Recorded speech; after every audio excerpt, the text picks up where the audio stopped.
and there is a very, very upbeat goblin man there. Like, he has a pep in his step. He's ready to take the world on by storm with a great business idea. And that is all you see as you approach.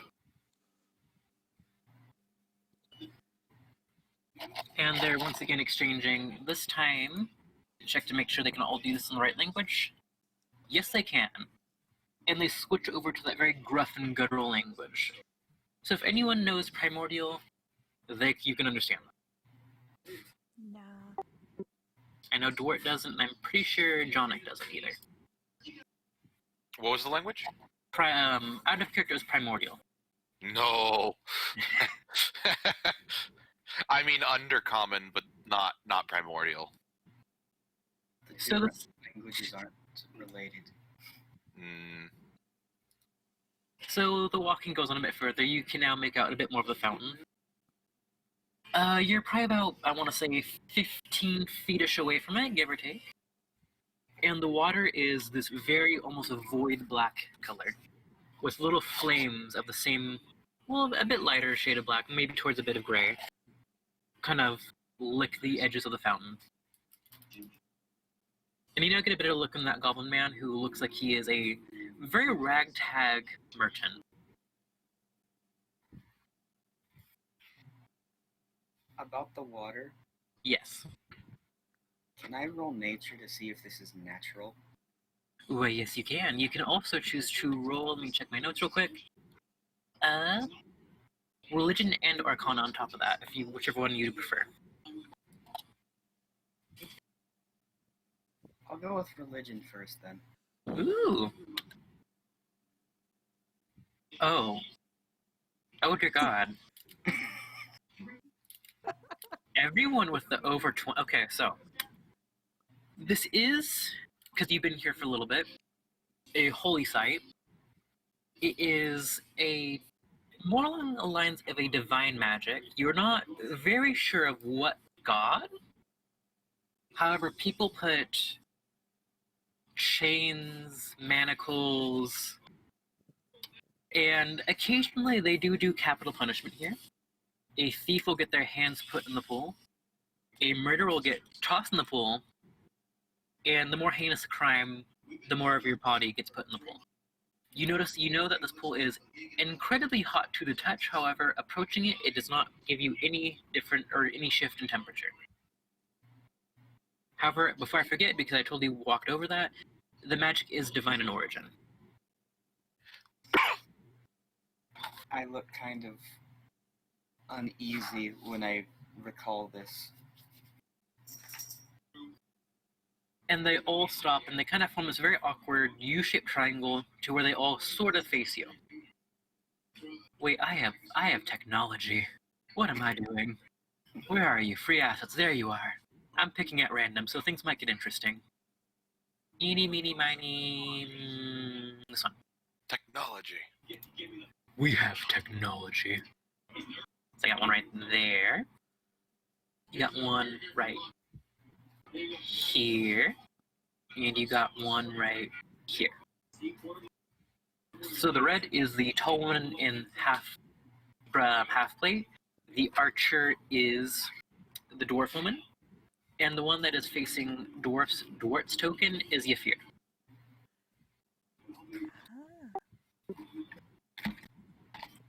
And now they're bickering on different languages. Yafir is bickering in Orcish, so Dwart, you do pick up bits and chunks.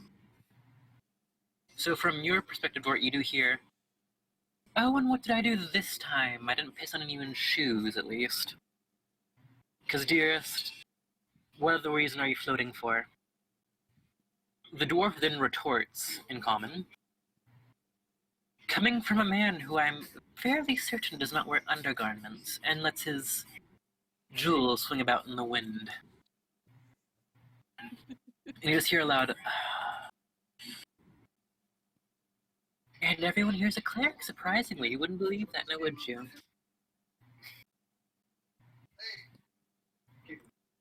So, on behalf of my two, and once again you can kind of hear like arguments, but she's trying to drown them out.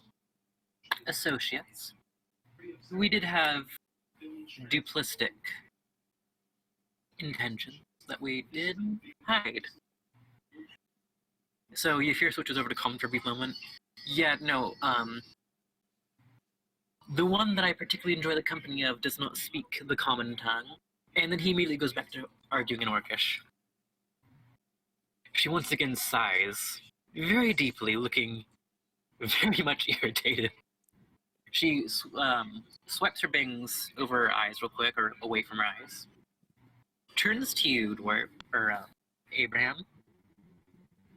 We have been misleading in our intentions. Which And- language is she speaking in? She's speaking in Orcish. Okay. And we did come upon you for certain reasons. It's like and if you're kind of slowly turns, he's like, I'm kind of sorry. You know, divine magic, God tells do something, go do it, blah blah blah. You know what it's like. Then goes once again back to arguing with the door. Begins to internally panic. So once again, Yuria then relays this information to you, Muria, and Halano, who is not currently here, who I'm going to roleplay, who's... Which god is this one this time? And you also hear this, Jonic, too, that the dwarf woman, at least from this woman's account that you just met, the Lawmaster, hired you because her god said so. To try to draw you out. Okay. And once again, they're now... One of them's arguing in Dwarvish, the other one's arguing in Common. This woman looks absolutely done. And let me look up the spell. Because she is not having a good day. And it is showing.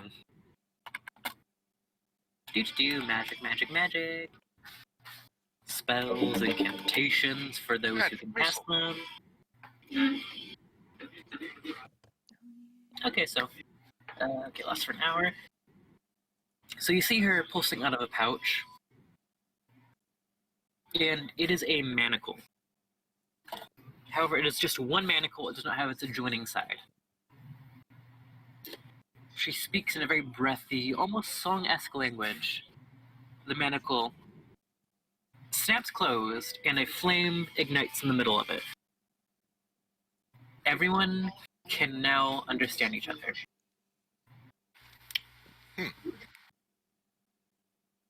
I think that this should make things much easier. Just don't walk too far away. And now you can hear them arguing, and it's pretty funny. They're pretty much bickering over a little love affair they had briefly. And as soon as they then can understand each other, and then realize that you can understand them, they shut up, and they are stiff and rigid, and they are trying to hide the fact that they're arguing about that. Oh, I thought it was interesting. You should keep going. I know you would, dearest. I know you would, says Yafir, unfilling that one gold sequins fan. And he covers his mouth with the fan and gives you a little wink. Oh. So, as unlike Lawmaster Yuria and Rana, I can't lie, I do like to beat around the bush. But I'm lazy and not feeling it today. There has been whispers from below, but a faint, wisp-like dream. Yuria then interjects, and the gods in their palace, in their deep, deep castles below, stir and rumble. Now Rana. And some have turned to darkness. She says very, almost ashamed, very like very looking at the ground, kicking a rock, sort of like, yeah. Janak is listening very intently while eating a piece of cheese.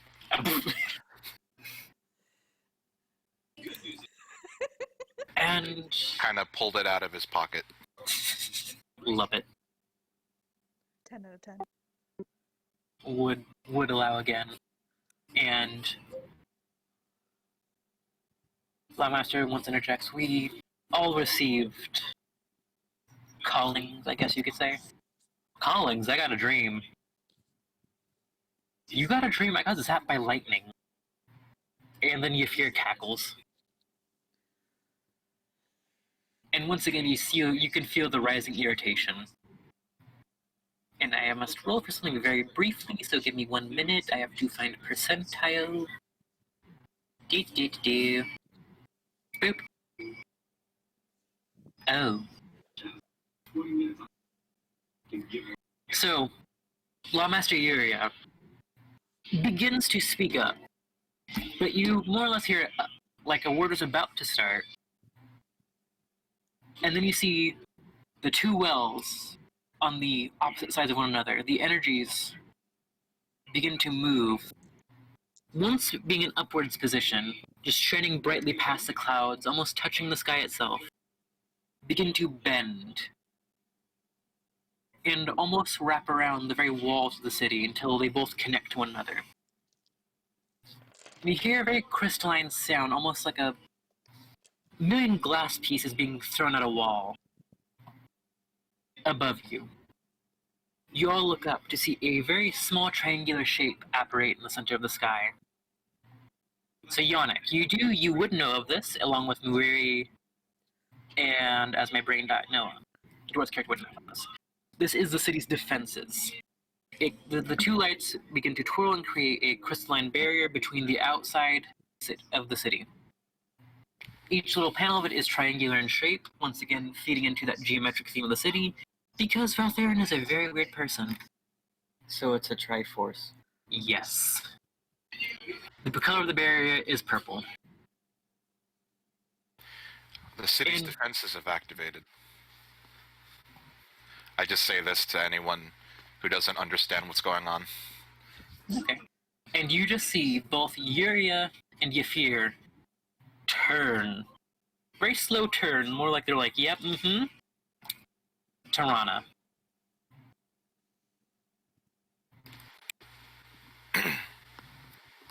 And Yuria says, Yafir, if you could. Oh, boo, fine. And he stamps this very odd torch that then elongates into almost a staff against the ground. So full disclosure, every 20 or so feet there are manholes. The manholes sink into the ground very slowly, and the circular tiles that are around them begin to sink to make a very makeshift stair. I'll start rounding the people up to the bunker, and I'll keep law and order. Rana, try not to lose your god this time, and watch over our associates during this affair. So before Rana walks off, she does pull that manacle out once again, speaks in that very breathy language, a bit longer, very hushed. However, the breathy language does give way into... Oh no, wait, no, the spell's still active, I'm dumb, so you would understand this. It is whispery, but not like she's attempting to hide it. What everyone hears is, may the fire of the Black Maiden protect all those who cannot. May it stamp out the enemies that begin to traverse this world. And she pulls out her longsword and drags manacle across it. It violently erupts in black fire. And you can see the hilt of the sword a bit better in this lighting. It is a fist that is clasping the other side of the manacle symbol. So let me check again. If anyone is proficient in religion, you may roll to see if you recognize the symbol a bit better. Okay.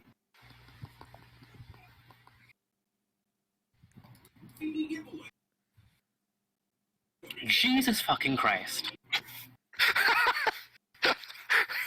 Wow. Dwart, the lore master. We're me and Dwart, the two druids, lore masters. That's good, because So I what usually do you- roll bad. Oh, be quiet, you broke the game multiple times. We all know what you did last summer. You allowed it. Maybe so, but that's because it was funny. But anyways, you have heard this name before, passed around by Bayat. You know it as Justinia. She was a traditionally elven goddess. And all that you can truly recall about her is she is an unstoppable force for justice. So, wasn't I don't know if Tyr is a god in this setting. The Norse one? Yes. Yes. So kind of like that. Yeah, but her iconography is usually that of a fist clenching a broken manacle. Okay. And from what you can recall specifically, Dwart, you do remember one of her tenets, which is strike down those who seek to shame the innocent, is one of her tenets. You don't remember which one it is, but it's one of them. Her followers were also known to be very, very, very zealous, and always the first to charge into battle. And that is what you gather from that role. By chance, is there an equivalent in my pantheon? Of... Let me go back to my notes. Scroll, scroll.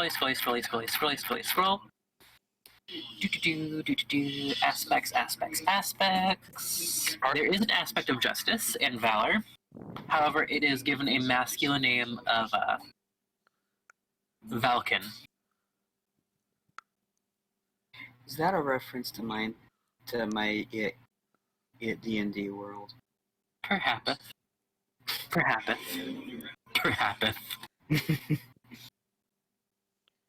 And Rana, once all transpires, the spell is still active as it is an area of effect. And it's lasted... Okay, so it's still active. You see her, very oddly, undo a small strap on her shoulder, to which the dress almost falls off her to reveal leather armor. She was in fact floating this entire time, and her feet do touch the ground after this point. Question. Yes.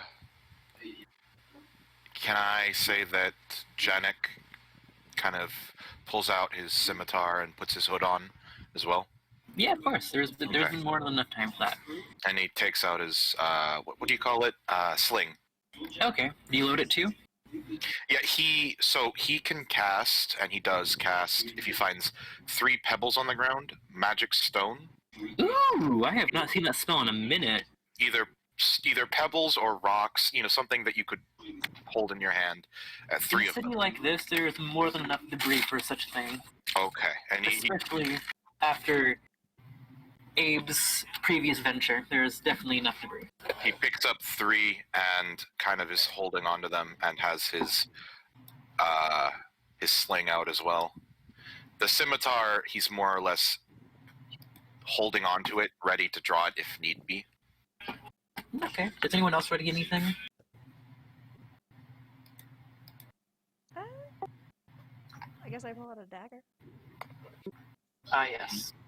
I'm just kind of nervous by everyone suddenly pulling weapons out. Okay, you do still understand everyone right now. The spell is still active for a bit longer. Mm-hmm. And at this point in time, you do see guards starting to rush past you, not paying you much mind. One of them does speak to you and says, it's probably best you go down below. However, Rana does interject speaking against this. And as the horde of legionnaires, you see some in a very fine, almost chrome metal breastplate. You also see some in a lot lighter robes. Once again, this purple coloration. You see a very diverse cast. You see some goblins, you see some hobgoblins, bugbears, some orcs, some even half-orcs. You do see the occasional tiefling peppered in here and there within the small forest. But not too long after you're towards the end of this large brigade, you hear a monstrous, ear-piercing shrill of a roar. Oh, lovely. Oh no, it's Tarask. I would never do that at level 1. No. No, just level Maybe 5. Taffy. It's just No. it's just a red ancient dragon. I mean, full disclosure, not far off. Oh. So what you see in the air, flying straight towards this very, very translucent dome, is this horrendous blasphemy of a dragon. Flesh is torn off, ripped off, sinew is falling off. It is just this ever-twisting, bone-breaking mass of flesh in the very loose image of a dragon. It is what you would tell a necromancer to paint, only on the description of one. It roars once again, its mouth opening into a very... opens in 4 different areas, giving you this almost a gross, macabre flower of sinew, bone, and teeth as it roars. A tongue loosely flapping in the air, with a small, almost stinger point at the end. It crashes into a dome. You feel the energy reverberate as it's trying to transfer the kinetic blast that it just sustained. As the creature impacted itself against it at full force, full double dash, at I believe it's 80 feet as its flying speed, yep. It almost melts into a puddle of flesh, which then quickly reforms that is trying to break and claw and bite into this dome. As it touches it, this black ichor begins to stain the area where it walks. What do you lot do? Permission to roll nature to see it if I know anything about this. Let me check my thingy. Actually, Huh? actually no. Can I roll religion to see if there's any religious? Yes, you can. Actually, in fact, due to your time in the desert, you may do so at advantage. Oh, Okay. You have a vague idea of this. As in the wastes that you grew up in, there was pools of a similar black ichor. You were told to stay away from it, as it is the living embodiment of corruption and malformation. You do not recall much more than that. Could I roll history, nature, or arcana to try and understand it? Yep, all 3 are perfectly fine. Or all 4. I can't math. Let's see. I will do a nature. 10. 10? Trying to recall or try to understand it on a natural level. Okay. Okay, so that's high enough to learn something. You do know that as you see it start to reform, you do take note of... Where is it? Scroll. It does have a singular horn, and you do recall this is a trait of blue dragons from what you've read. And you gather nothing natural about what state it's in. It is not, however, undead. It is not undead. Nope.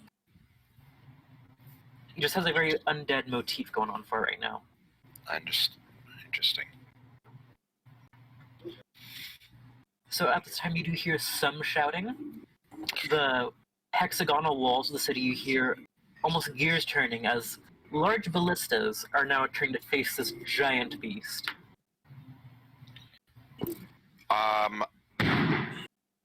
Ooh, Someone's doing fireworks outside. Fun. that was very topical.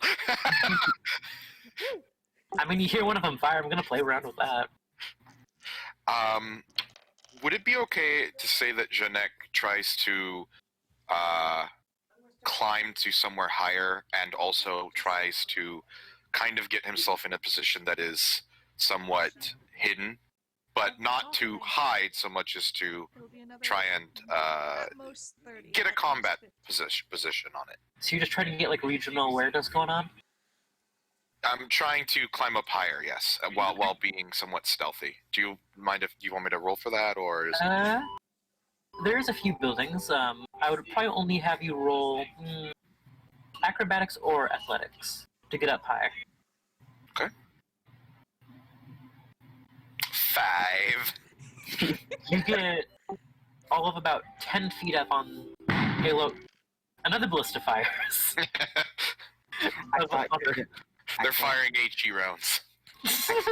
gonna say that was him falling off of the building.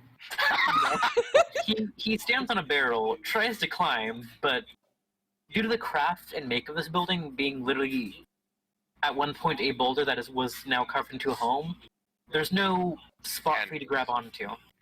So from this barrel perspective, which does give you a bit more of a view into some of the alleys and stuff, you do get a clear shot into the opening that you'd come from. And you do see the energy of the barrier, and you do see figures on the other side of the barrier that are just mindlessly slapping at it.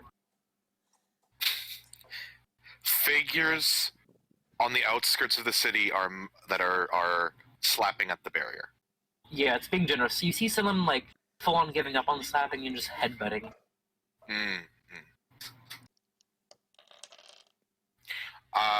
Do you mind if I say that I climb down and kind of relay this information? Yeah, it's fine. Okay. I just relay this information to the rest of the group. Okay. So you all know about the figures, and they're just mindlessly slapping at the dome. Those sound like zombies. Yes, that's what I was thinking. Unfortunately, I wish that were the case. Oh, yeah. The dragon isn't undead. I can tell. It is not. I'm unfortunately well aware. So you want to spill? She takes a deep breath. At one point, I did serve a god whose beliefs did align with my own. However, the god desired for power to best another. It threw himself into the bedrock that makes up all that is sentient. But that force itself was not ready to touch divinity itself. Or so I was told before much less tasteful things took part. What you see now before you is a force of pure, ravenous hunger. The sheer force and will to adapt. Another ballista fires. And find food. This is the Hollowed. That which makes up the bedrock of this world.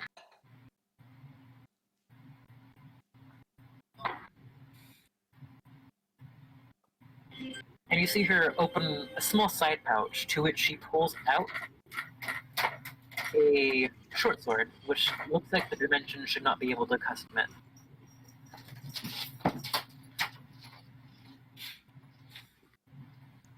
Now come along, we must go before unwanted company begins to make itself known. And I get to roll percentile again. Hell yeah. Woo! Hell yeah. Hell yeah. Finally, 100. I've been waiting so long for this moment. I'd like to thank my mother and God. Anyway, so as right now night begins to approach, once again you're in the shadow of this large gas giant, so you'll only see the faint umbra of stars. You do see a bright light, however it is not the guiding light. It is bright and yellow, and is zooming at an alarming speed. We see how fast he's going, because I did write down his stats. Oh dear lord, that is fast. And this blinding, simmering light. Speed. He is speed. I did the math. He's traveling at upwards of 563 miles per hour. Sped. he is a speedy boy. He is Sanicking his way here. Oh god.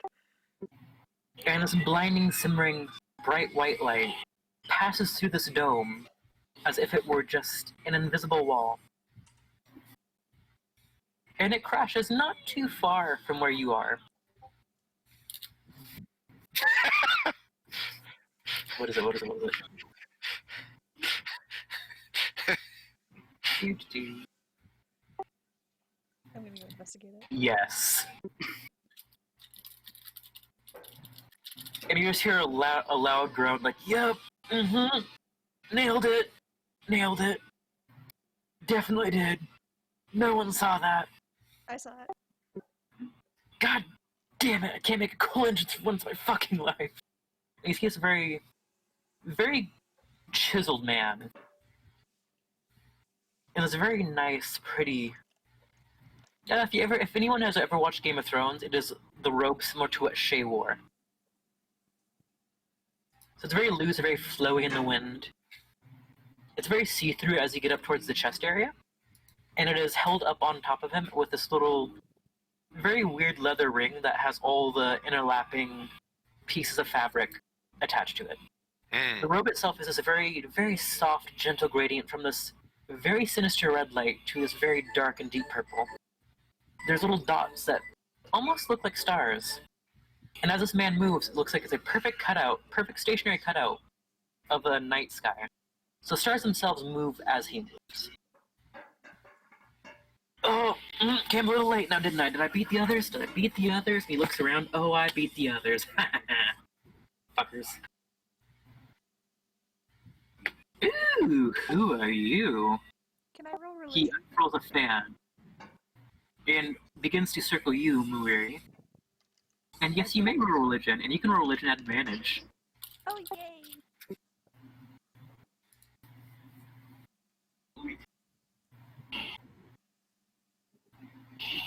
Okay, the DC was 8.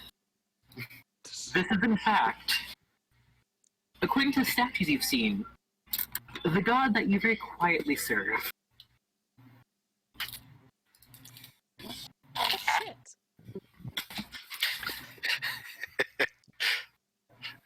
Didn't It's been expect- ages since I've heard from you, and he slaps you on your head with the fan. Very rude. You kept me hanging on that one story about the elf noble. I was rooting for you. I'm offended. A little bit. Got distracted by a human. Ew, oh. You see a sudden wave of realization on his face. I mean, you found the follower of my dear bitter friend back in the Shadowfell. And he turns to look at everyone else. Oh. He unfurls his fan. So now only Muiri can hear his conversation. I have to hastily type again.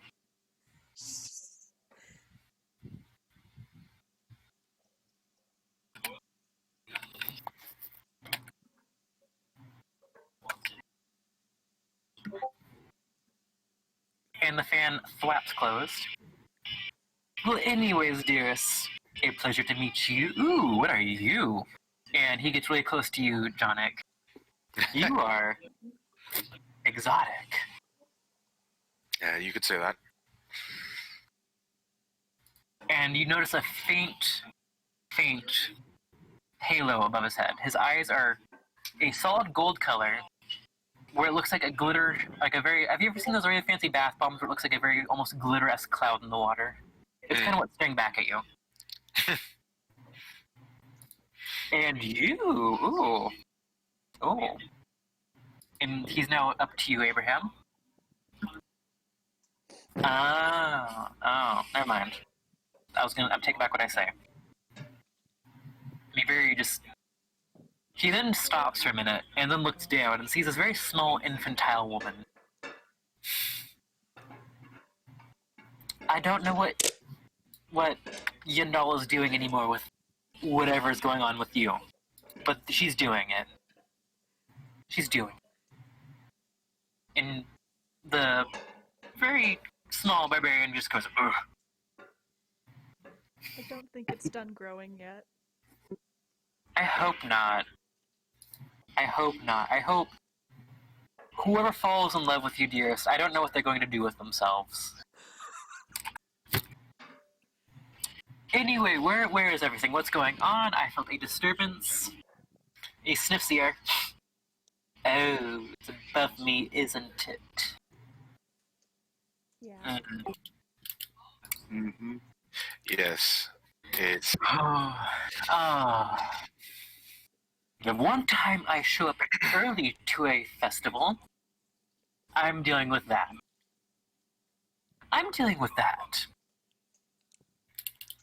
And at this time, you do hear a soft chuckle from behind you. Everyone turns, I'm assuming. Mm.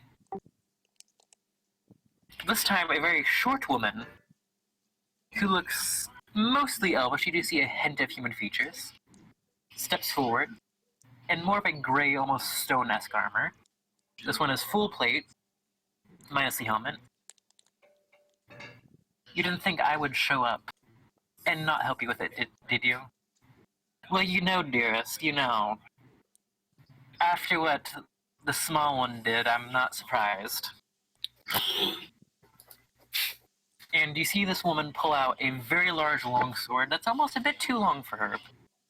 It looks a little bit worse for wear. You see little dents and dings in it. And it ignites with black flame.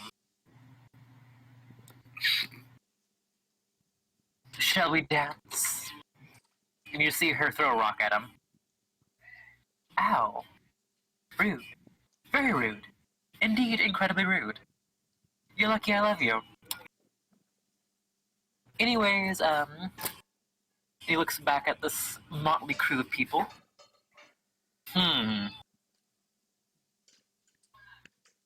The elf, or, well, mostly elf, gives a very half-littered expression where it's just like, really? Really? Don't mind him. He just has very acquired taste. Personally, I suggest going to the south gate. They're going to have the most trouble. Mm. And anyways, dearest, shall we tango like we did? You know it, and you see him pull, almost as if Euphir did, a rapier. It has a very weird inlay of storm clouds, and you can see this weird aura around it, like sound itself is trying to bend away from it. And in a flash of both black and blinding yellow light, they are off. What do you do? Well, they mentioned the South Gate. I'm not one to say no to a god. Especially one you serve. You just Stretch the distance. In the. Don't tempt me. I can choose to have things happen. But right now, fighting a dragon has my attention. And then you just hear a thump against the dome. I do not regret splitting my attention. Well, let us be off. And Janek kind of, while waiting to see if you guys follow him, kind of heads off towards the South Gate. Does everyone follow suit? Yeah, sure, Yeah. why not? So you do leave the barrier, which was literally 2 minutes away from dropping. Or not barrier, the spell. And make your way to the southern gate, which is probably about 10-minute walk. You see common folk rushing to where the manholes were. All of them carrying children, some carrying the elderly. There is guards posted at each one of these manholes, helping the bit more infirmed down. Mm. As time goes on, because it only lasts for a minute, I am recasting Magic Stone on the 3 rocks that I've picked up. Okay, is that a cantrip? Okay. It's a cantrip, and it's just a bonus action to do that. Okay, no problem. You do get there. There is it's a 3-row phalanx of people, about 10 people wide, so it's about probably 3 people short of covering the entire gate, with shields raised in a sphere pointed downward, or pointed forwards. As you see past the barrier, much more beefier figures than what you recall. just slapping and punching at the dome. The energy rippling. What is their appearance in general? So, yeah, at this point, you do see a bit more of features. However, they are mutilated, to put it lightly.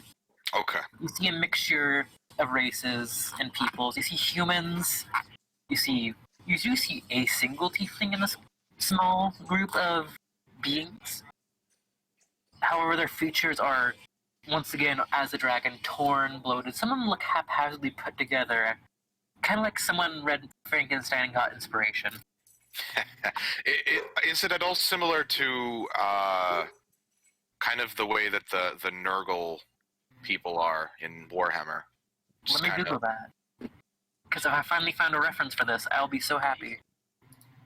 Kind of disease looking. The children of Nurgle are just like bloated, disease-ridden. They look gross. Oftentimes they look like they're made of multiple different parts stuck together. Exactly that. However, from what I'm seeing, you see a lot of the smaller ones, not the big bloated ones. Mm. However, at this point in time, as you do see that they're able to stick their weapons through this barrier, some do manage to get some swings off. You do see some people in the front lines in front of the phalanx taking axes. You do see one large orc with 2 axes draw down on one of them, and the being splits in half.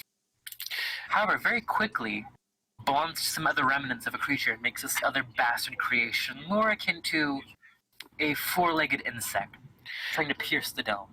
This, you mentioned they're able to get weapons through. How big are the gaps? They're more or less just pushing it through the barrier, and it's not giving any resistance. I see. It seems as if this magic is very one-sided in protection. Mm. Can I roll religion to see if about all this ugly, gross shit that's happening? Yeah, you can. Okay, so from your experience and your tribe's experience, you did very, very rarely encounter creatures of the sort. However, it was more like small animals. So you've seen a scorpion that mixed itself with a hawk to give it a very stubby tail at the end of it. A lot of the time, these things are at most a nuisance because of their lack of intelligence and just sheer urge to just charge at anything that is of substance. They will sometimes even charge trees themselves and just begin gnawing at them. You do recall a weakness of theirs, which is, if I put a stat block,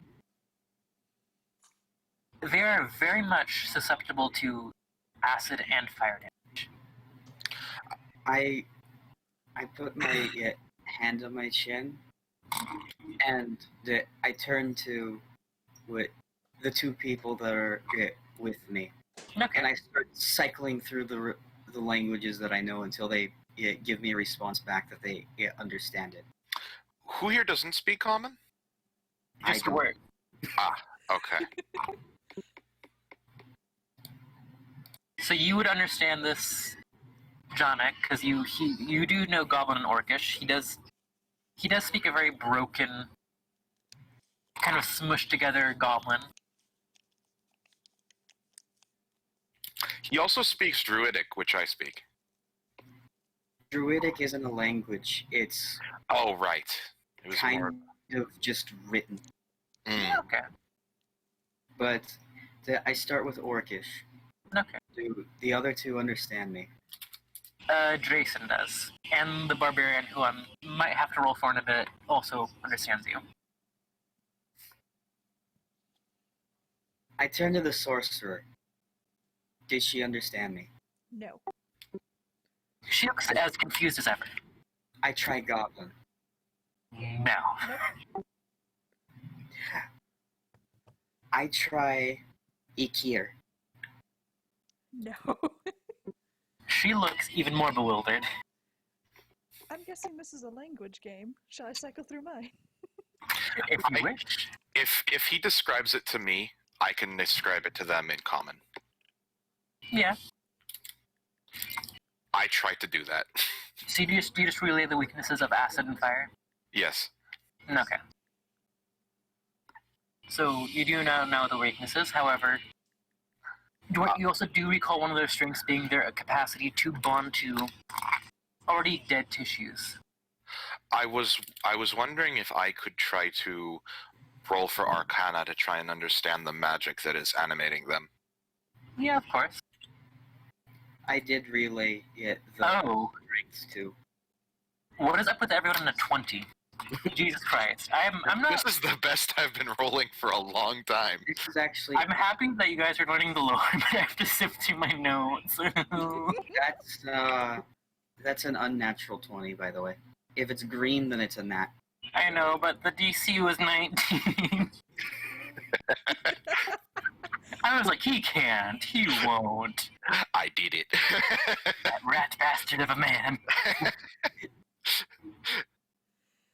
So, from your limited experience with magic, but somewhat delving due to the nature of the city that you do live near, this magic, from what anyone would assume at first, is nowhere near necromantic. What you can gather, this is a loosely congelation of probably evocation and a tad bit of maybe transmutation. Mm. However, it seems that this magic is more energy-based rather than transformative.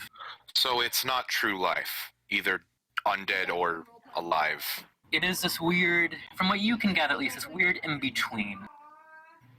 Similar to conjuration, I would imagine. Similar, however, it is not pulling off of anything that was not already there. It is simply an energy and want of something in living flesh. Wait a second. Can I look around to who's in charge of the defense? Yep. Just a quick perception. Oh wait, what's your passive perception? My passive perception is do. Do I see him looking around? Okay, my passive perception is 18. Okay, never mind, you wouldn't have to roll. And yes, you do see Abe looking around. You do notice someone that is in a lot nicer armor. It is, instead of the chrome, it is this very fine gold. With this very, like, almost cape, but more akin to a scarf. And you see him walking with, you see him walking with a very slight limp. This man is an absolute unit. He is 8'4". He's 8'4". What I'm race sure is it'll be fine. You do see elf ears. However, you'd have to roll. Actually, no, you do know I Beat. can hear you. So you would at least have a vague idea. This is a sea elf. However, this is remarkably odd, even for this town. You see He this is. very pale, jelly-esque skin where it has a very, very lack of pores or hair. Do I Theophany. think that he might speak a language that I know? You can certainly try. Okay, I'm gonna grab, but I'm not gonna grab, but I ask Janek to go with me. Okay. Do you approach this man? Yes. It's not too hard as he's towards the back of the phalanx and most of everyone's attention is to the front. I can kind of tell what he's trying to get me to do, and which is to describe the weaknesses of the thing to the leader. And so I'm just gonna kind of go and do that. I'm gonna try and You do go up- approach. You approach him. You do raise information. However, you do see a shocked expression at first, as you can kind of gather. It's like, what are civilians doing out here? And he looks back at the tiefling. He's like, oh. You do see a look of familiarity come across his face. and I do say this in common, just so that it would be most likely that he would be able to understand. So he does a very quick nod and shout something in Elvish, to which I believe only Muwiri knows, and he just says, burn them. Very, very almost happy in tone, as it looks like he was kind of frustrated. And you So- see the phalanx draw back and spread apart a bit to where you see the purple-robed wizard step forward, and you see someone clap their hands almost like a prayer, then slide a hand off, and you see fire come out. Okay, so I would like to try something.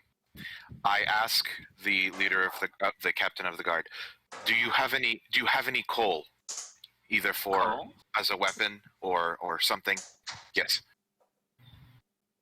You see a very loud, just like deep, almost kind of stifled breath. If only my bastard of a husband was here, that damn fucking wizard. You see him shout off to someone real quick. Blow the horn, that rat bastard's been taking too long, no offense. As he just soon realizes who he said that in front of. Do I hear him say that? Yes. Janak actually is like amused by it. He doesn't take very much offense to the whole rat thing. Okay, so a small goblin pulls out a very nice gilded horn that lets out this very loud, deep bass-like sound. I get to roll for percentile. Can I attempt to hide in the meantime? Okay, roll me that stealth check. And almost as if he slipped through a curtain of reality, a very tall elven man. I mean, you think you snuck off. Yannick and I believe, Yannick, Abe would probably both have noticed you. I'm not sure about the barbarian. I'm not I- trying to hide from them. You did not hide from who I think you just hid. His passive perception is 22. God damn it. Ow. That was a big ouch. You do see his eyes track you. And this very, very lithe, very slender, narrow elf man comes out of this little slip in reality. Yes, I am very much well aware, dearest. Very much well aware. You think that I don't see the giant hulking behemoth of a creature above us, do you? Do you? And you see this tall, towering figure just look down at this very bitter man. Very imposingly. And you see this very intense stare off for a solid minute. And neither of them back down. Anyone gets the air of this man does not fear God. He is ready to fight and ready to die at a moment's notice. We need coal. And why would you need something like that? They're weak to fire. Are you blind? You can see that, but you cannot see them keeling over when they use fire? Huh? Yeah? That's what I thought. And you just hear him do an exasperated sigh. Fine. But I see speck of it on that ivory cane I made you. I am coming for blood. And you just hear Elvin grumbles as he waves his hand, and you see a few arcane symbols and equations float across the air. There's a small little rift in reality, and it just dumps chunks upon chunks in a mound of coal. Is that all, dearest? Yes, it is, my little owl. And you see that elf man just look like he wants to throw hands with this behemoth of a dude. He is not having this bullshit at So- all. I'm gonna go over to the pile of coal and I want to try something. This is entirely experimental. It's just to see if it would work. I'd like to try to cast Magic Stone on one. Yeah, it works. Actually, it's stuff that became a rock, or was. I would like to try and use a flint and a tinderbox Okay. to try and ignite the magic coal. And then I would like to, just as an experiment to see if it would work, use my, and I know it's actively burning, so I have to do this quickly, try and, it's a pretty big target zone to hit, so I'm not Yes. trying to be super accurate about this. Using my sling, throw Okay. the burning coal over the line of Oh no. soldiers and into the mosh pit. So Oh, if you no. would like to do this, I will have you roll a quick dexterity check to see if you take any small points of burning damage. Okay. But after that, there's going to be an attack roll. You take 1 point of fire damage. Okay. I never did my hit points. Hold on. I die. Oh no. I fall over dead. Hey guys, I got out. Lightly burn my fingertips. Dead. Ah yes, the Because I had 0 HP. How were you even conscious? Good question. by the Uh, grace of nature. Yeah, it's exactly. Just like those creatures that we're fighting. 8 plus con, so 8 plus 0, so 8. I am now at 7. Okay. Still doing fine. You get a little bit of your fur towards your hand burns a little bit, but no big deal. I have been slightly singed. And now, what? Is that like that that video of the guy going, I hate this part, and then he opens up his oven and grabs the pizza thing with his bare hands? Yes. He just starts screaming the whole time. Yes. Actually, you know what? To make it even funnier, it's more like a game of hot potato till you get it into your sling. If you'd like. And I just drop it in the sling and then throw it. Okay, just doing an attack roll. Please get a nat 20. Please get a nat 20. I'm waiting for I'm you. trying to. This system is new to me, so this doesn't work. Hey, there it is. Okay, you do Shit. hit. You do hit one. These things aren't really well armored, and some of them are giant mounds of flesh. You probably Okay. swing a bit, and you fling it. It passes through the barrier without issue, and it lodges itself in the skull of one of these creatures, particularly in the eye. And you see the head kind of fall back a little bit. You can roll your damage now, Okay. and the so, fire damage is doubled. so And what? it's a D4 of fire damage, I'd say.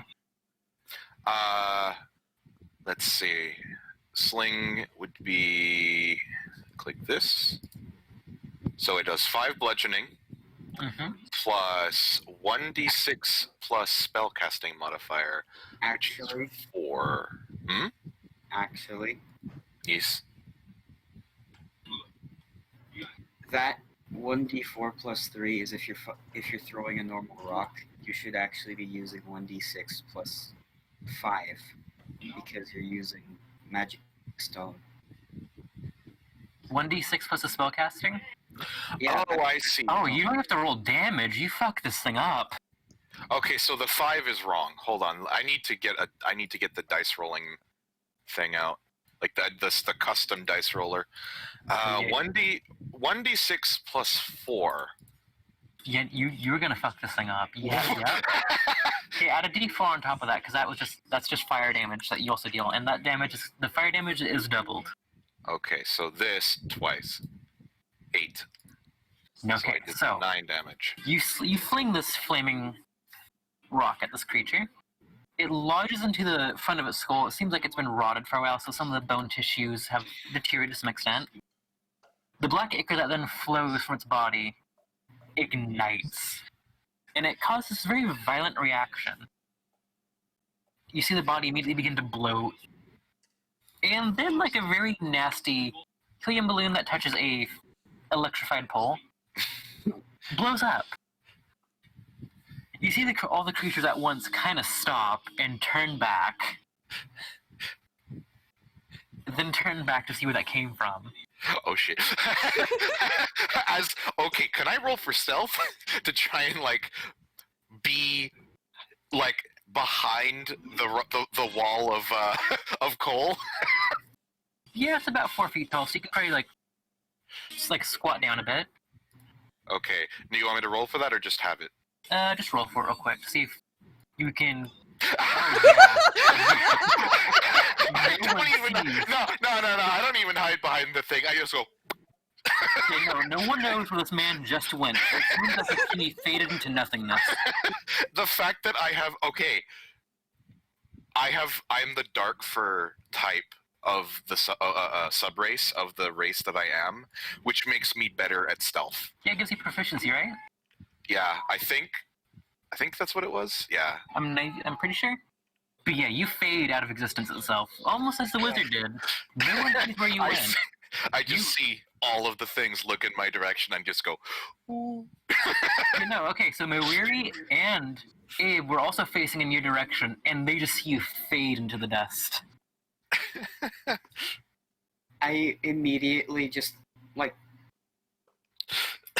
look around, like really, really shocked, and then I glance over at Mawiri, kind of like, "Did you see where he went?" But I don't say anything because she won't understand me.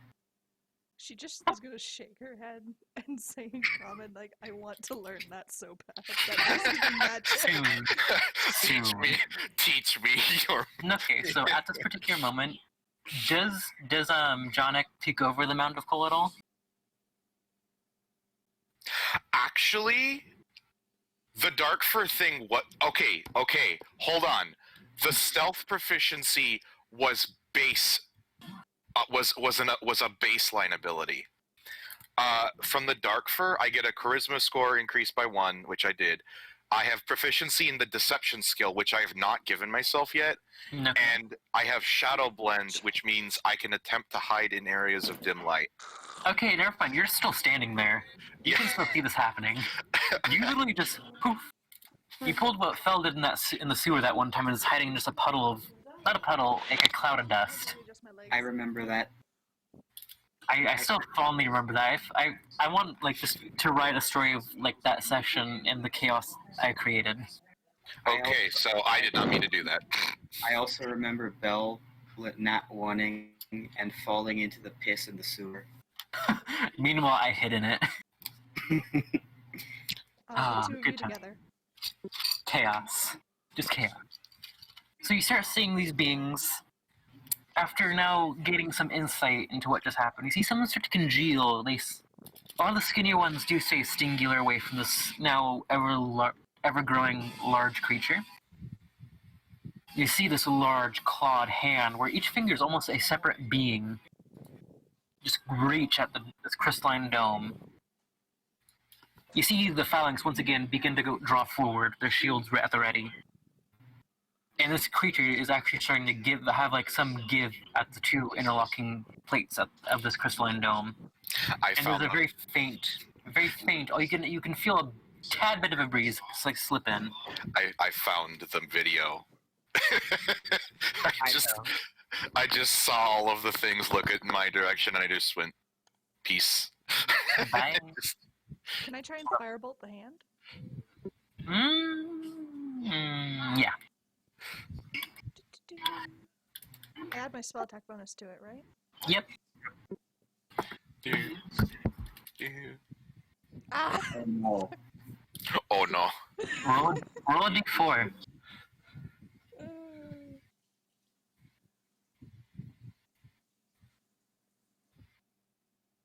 Good news, you don't hit anyone, you hit a wall. On a 1, it would have hit Yannick. Ah! I just said, ow! On a 4, it would have hit the very tall, golden armored man. Oh, she From- You would've lucky, cried. lucky woman. From I your thought- perspective, it just bounces off of nothing. I thought that you were going to have it to where one of those rolls was just striking the entire coal pile. I should have. That's what I should have made that option. Ooh. Okay, Ooh. Just out of nowhere. Okay, I'm gonna set up some stuff right now. So if you guys would like to place your tokens, go ahead and do it as such. I already did. Oh god. Oh, there he is. Okay, so what direction should we be facing? Just down? Yep. I mean, you're not. I don't. I'm assuming you're not actually going to have us turn the tokens, right? That's fine, but for the guards right here, they're facing this way. Dude.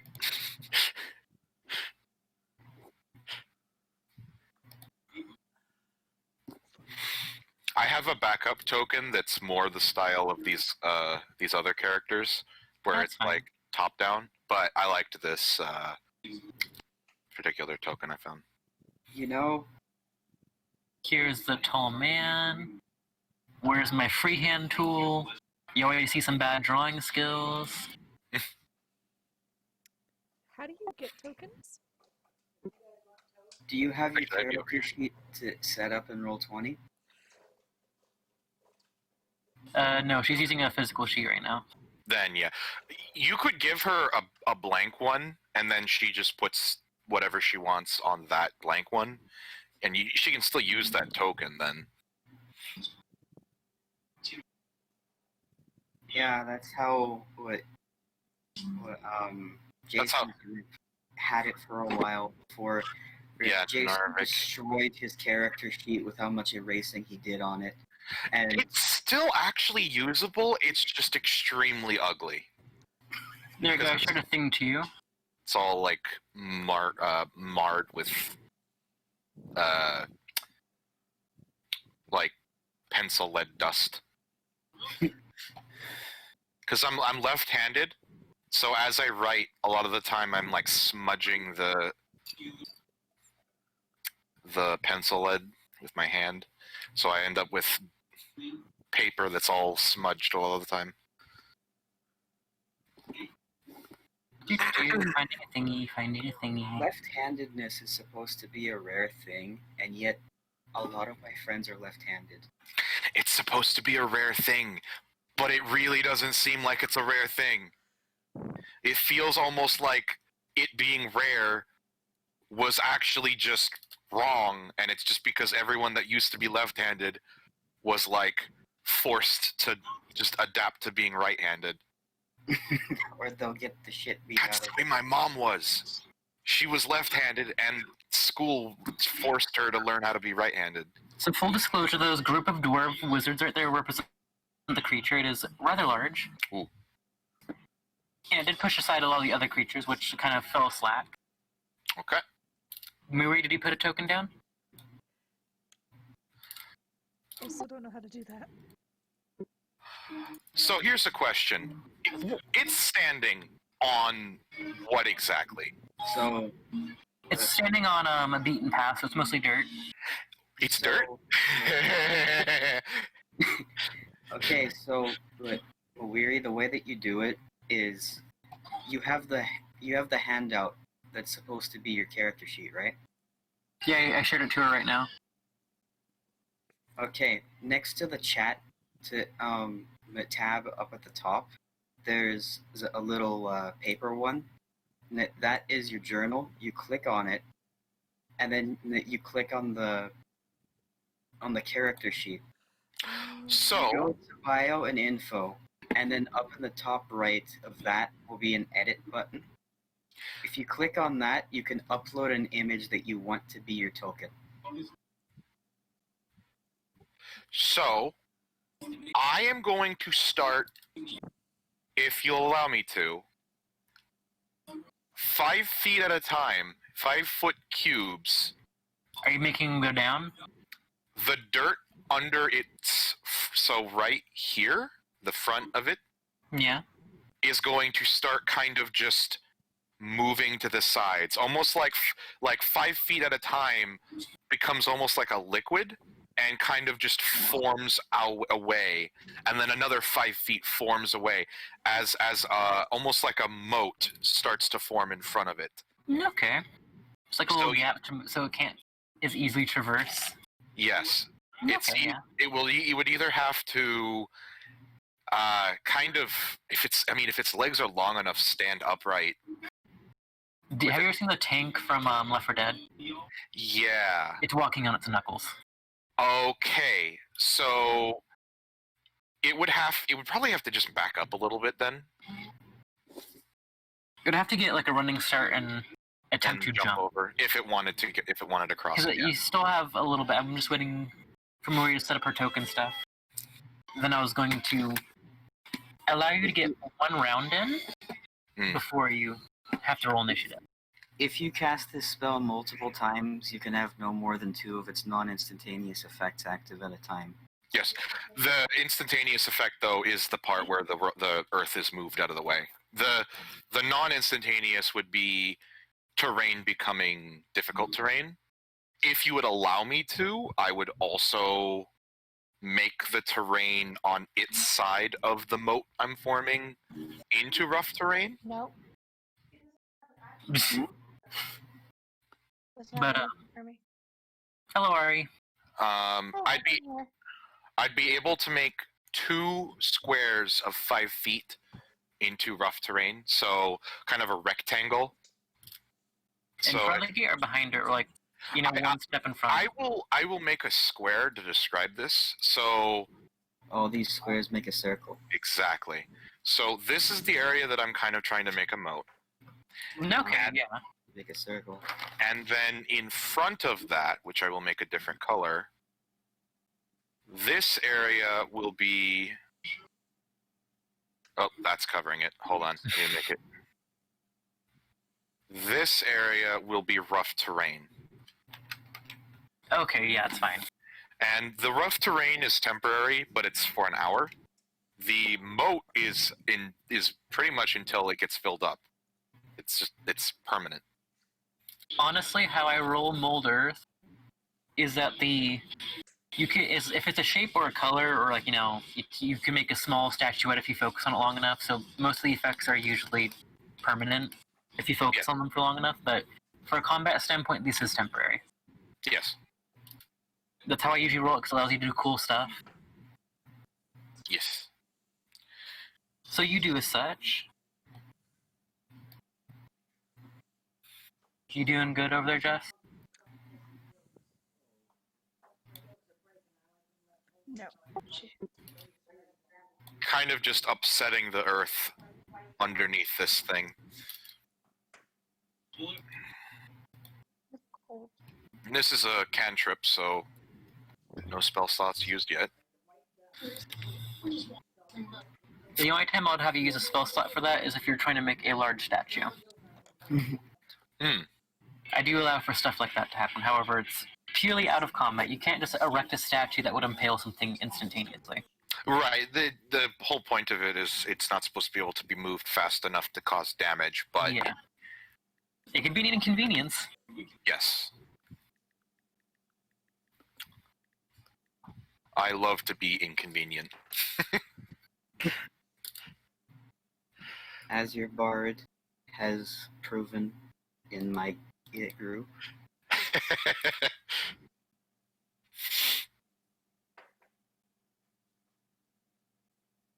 Sleep bombs are fun. Is there a way you can just drop a character for her to use? Because I don't think she's been able to figure it out. Because on our screens, it's not popping up. Do you guys see something that says... Did you? Okay, so you shared it. Yeah, I gave them it appears in their journal and it's shared to them. And they can edit it. Go to, in the top right, there is a journal tab. Do you see that? It looks like a newspaper. Yes. Looks like a folded newspaper. Why And there should be something that has a really weird name. And it should be only be able to be seen by you and me.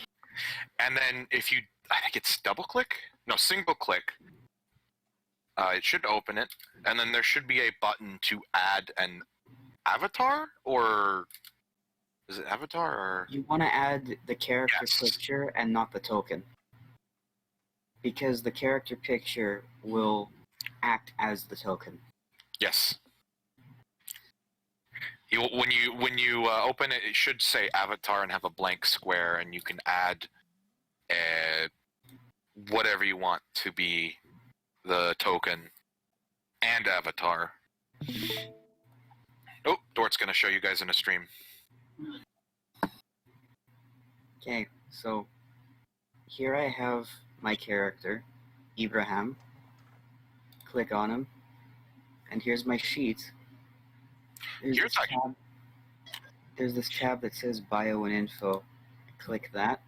Yours actually opens up a different window. For me, it's just kind of It's actually a choice that you can do. You can oh, pop okay, it out on a different window. okay. And then you can click Edit up here. It should actually start by And then- default in this screen. And then you can edit your avatar up here. Yes. And then you click Save Changes after you're done uploading, and then it'll be done. Yeah. And then I- you just save the changes, and if you want to put a token down, you just drag it like this. Wait, what?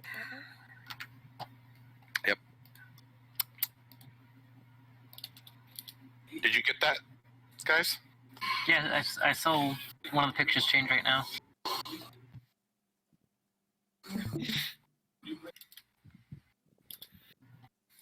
Thank you. Sorry. It's okay. I'm still learning stuff too. I'm a dumb bitch that does dumb bitch things, so I feel you. Cause I still, to this moment in time, do not know how to make that little initiative thingy. And it makes me angry. Oh, don't even worry about that, Zach. I don't bother with that shit when I'm running my games. Okay, I don't feel as bad now because I usually have to like, I used it once, and then I was just like... And then I never used it ever again, and I just tried to remember what the order was. I honestly just like, I already have you guys' names written down and I just, write whatever you roll down for your initiative. Then I rearrange stuff so I know what the combat order is. Honestly, I need to make like a text file on my desktop specifically for that. Maybe put it next to my Andrew not paying attention during D&D text file. You have that? I'm kind of curious what it says now. Okay. But for a different time. So you have a round of stuff you can do. Everyone can go simultaneously. As there is now about a foot wide gap starting to open up as the Scooch is pulling the crystalline barrier asunder. Hmm. I'm gonna try and firebolt it again. Okay. So to let everyone know, just for full disclosure, this barrier does not count as any form of cover for this creature. So you don't have to worry about, it has +5 to AC.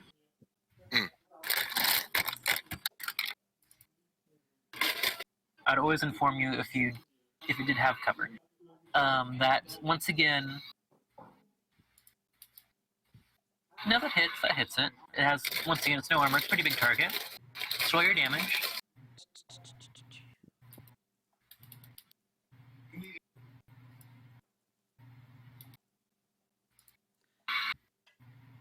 Okay, 12 damage to this creature.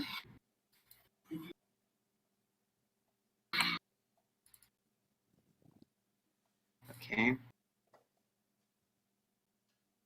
So,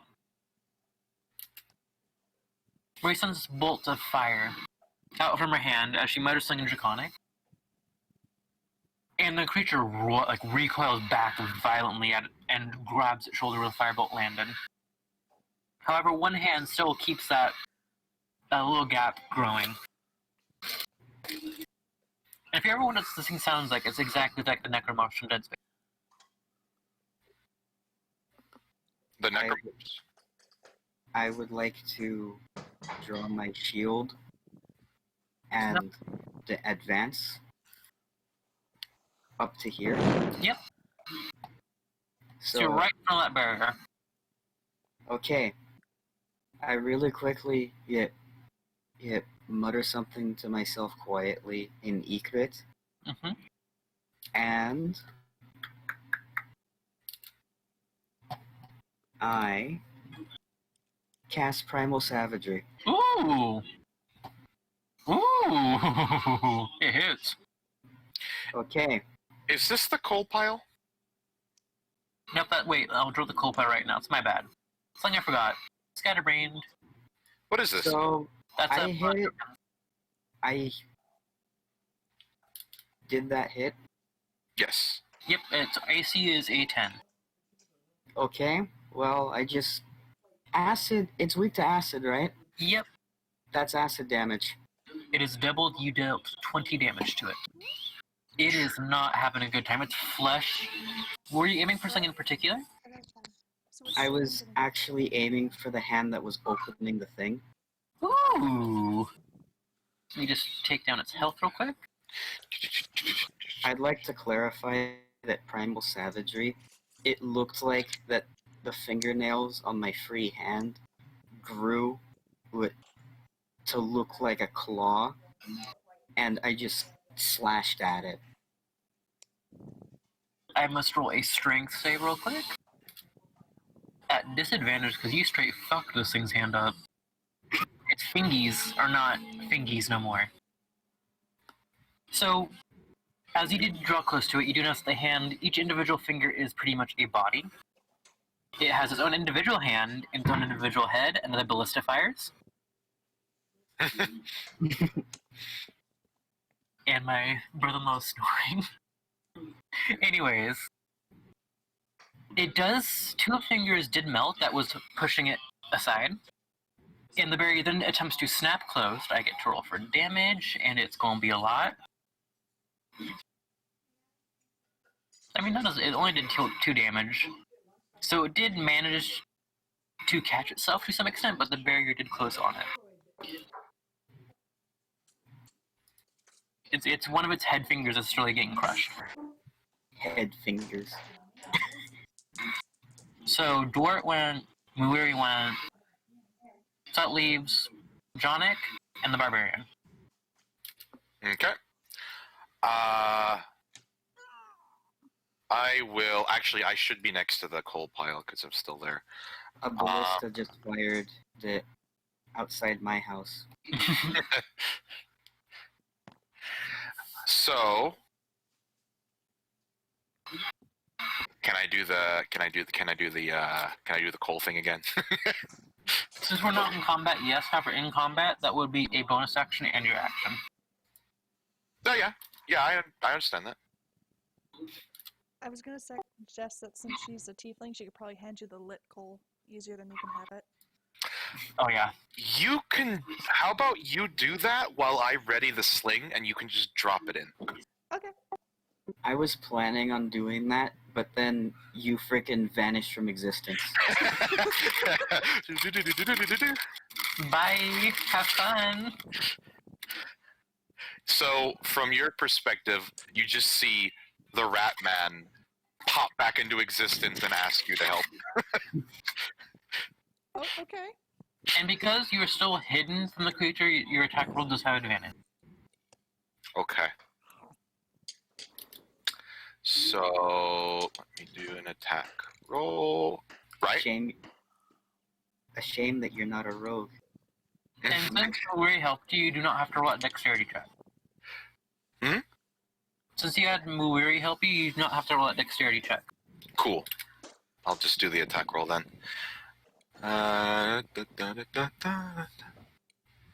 Which should just be the normal sling attack roll. Exactly the same. Okay, roll your damage. Don't forget to add that D4 fire. Yeah, it should be 1d6 plus 4? Did you cast Magic Stone? This is for the bludgeon. Yes, yes. Okay, yeah, then yeah. Damage. Ooh. That's bludgeoning. And then, Ooh. what was it, 1d8? 1d4. 1d4 doubled. 6. Okay, 16. so that's 16. Let me just mark that down on the creature's health. You guys are fucking it up. It is not looking too hot right now. So, what happens is, the head that's getting crushed, a hand tries to extend towards you, Abe, and you see a flaming bit of rock as it's trying to reach you. And as its mouth opens, that flaming piece of coal goes in it. The creature then realizes what's about to happen and lets the body slurp off. It is now on the other side of the dome. Please roll a dexterity saving throw for me. Can I put my shield down quick as a reaction? Or are you trying to, cover it up? Well, look, I'd like to do the dex save, but can I put the shield in between me and the thing? Yeah, that's no problem. Okay, dexterity saving throw. Do-do-do-do-do-do-do-do-do. I'm gonna get booped. So this is after it crossed the 5-foot Only- trench? It more or less like reached over with one of its large hands, and it trudged through. It's sinking right now in the more quicksand-esque area. I see. So it's struggling, but it has the reach to try to get to the barrier. Mm. To walk is another thing. It would have to sacrifice movement. You did pass.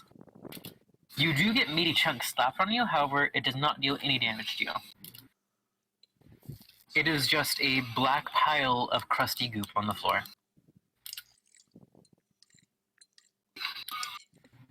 And now I would like to have everyone roll initiative. So, if I click... I noticed that if you have your token selected when you do the initiative roll, it doesn't throw out that error message.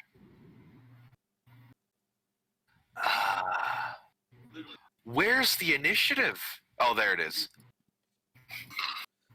Okay, so you got 17. Six. You got a Sia.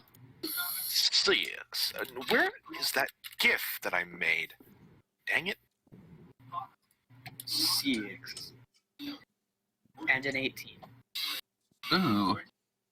Oh, is this it? Go back No, over that's not. here. 18.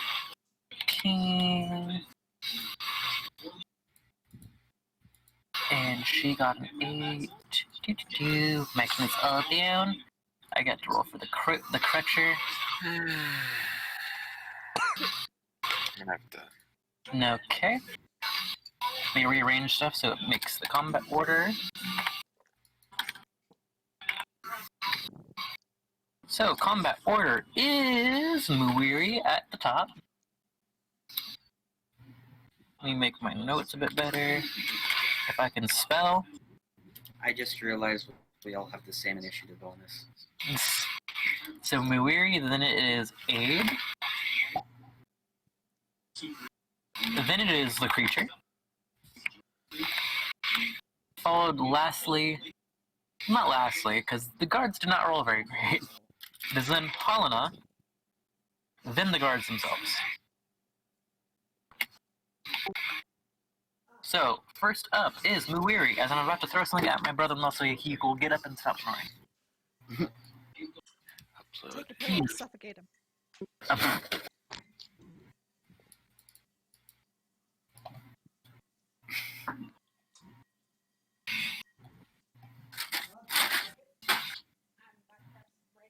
Roy. You good? You're snoring. Yeah.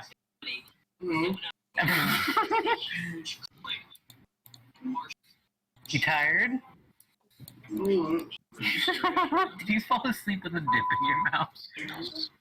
You doing good, friend? Okay, so Muiri, what are you doing for your turn? I'm gonna move forward so I at least don't have to worry about hitting anybody else with a firebolt. Okay, you can move up to your movement. 5, 10, 15, 20. And more over. So you kind of tiptoe your way around guards and stuff like that. Be right here. Your tail dragging behind you as per the usual. You still have five more feet. Okay, I'll grab it in a second. I'll stay right there for now. I'm gonna use Firebolt again. Because if it works, keep doing it. Oh, Oh. Fuck it up, Muiri. Fuck it up. Roll your damage, then double it, and then I can once again double it. So 10. 20. I think. Mark that down on that poor creature who is not looking so great. A bit of the congealed flesh is starting to give way in part into what it once was. However, still holding together. It's not on death's door, but it's not doing great. So, is that your turn, Muiri? Yes. Next up is Abe, the person who dodged flesh chunks. Okay. I'm gonna use Primal Savagery again. Okay. That works. Oh, is that a natural 20 or a natural? Unnatural, that's a 19. Okay. Yes, 16. I think it makes it green when it's a net. Okay, this thing is... It is rough. You see, the arm that was already messed with that you, like, lashed at is now off. It kind of just turns into a black-gray puddle of ooze. Next, is that your turn? Do you back up at all or anything? Let me check to see if there's anything that I can do.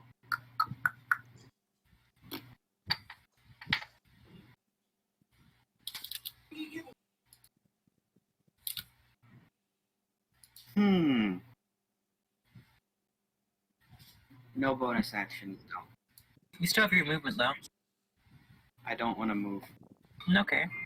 So, If I move, then I'm gonna get booped. true. Next up, it is the creature's turn. Let me pull up its stat sheet.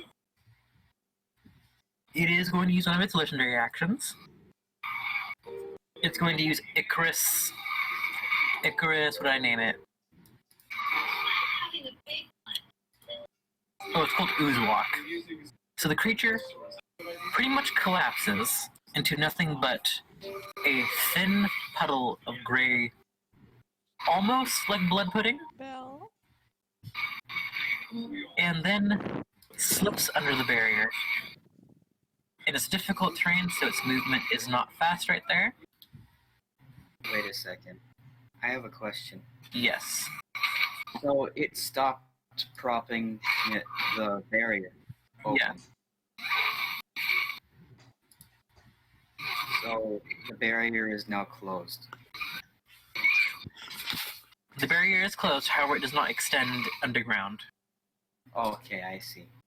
Because with Ooze Walk, it can travel through small gaps. It is going to... See, let me do some math real quick. It's going to get right about there, so... Still in melee with you. Can I take an attack of opportunity? It didn't move out of melee with you, technically. If it moves in my zone of control, I can give it an attack of opportunity. Okay, go for it. Okay, I need to... This is gonna be stupid because I don't have any melee weapons out. I'm gonna have to kick it. No, you drew your scimitar. Okay, you You wanna... drew it when you were at the mountain. I just assumed you kept it out. I didn't. That was Jason's character. Oh, okay. I legitimately thought you had it out this entire time. So yeah, you can do that. Why did you need to put it away? I never took it out. I just thought you had it out too. My bad. I actually never drew my scimitar either. No, you You did. Someone did. I know someone drew a weapon. I I know did. it was Weary and someone else. Oh, I drew it for like a minute a while ago, yeah. Okay, so I need to try to kick it then. Okay. So it's my strength. I'm just gonna make it as a strength roll because, and then add 2 to it because proficiency with unarmed strikes. So yeah, you do hit it. And I'm back. That's 1 damage. So you kick it in the leg, and its leg is a gatheration of multiple eggs, and you manage to dislocate the kneecap of one of them. It still moves unhindered, however. So that was its legendary action. It is now going to attack the 2 guards. It has multi-attack and it can attack 3 times. It is my select tool. Actually, is it being flanked right now? Technically, yes. Your attack was at advantage, so you can roll to see if you got that nat 20.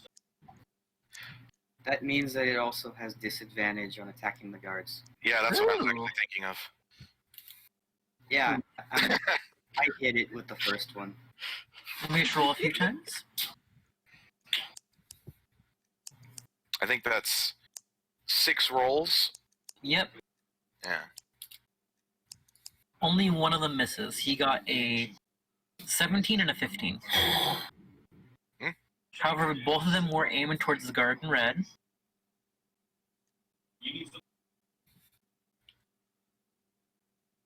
Who does take a hefty bit of damage, and he has to make a con save. So he takes a little bit more. So with its one damage hand, it just slams this man into the ground. Almost to the point where you can hear the stone around the hand crack. Lifts the hand up, and goes for a second strike, which does land. And as each hit it makes, you see that the black goop kind of just fall off it a bit, which does make its way to the guard, which kind of cries out in pain. You see, oh, the guard did not make it.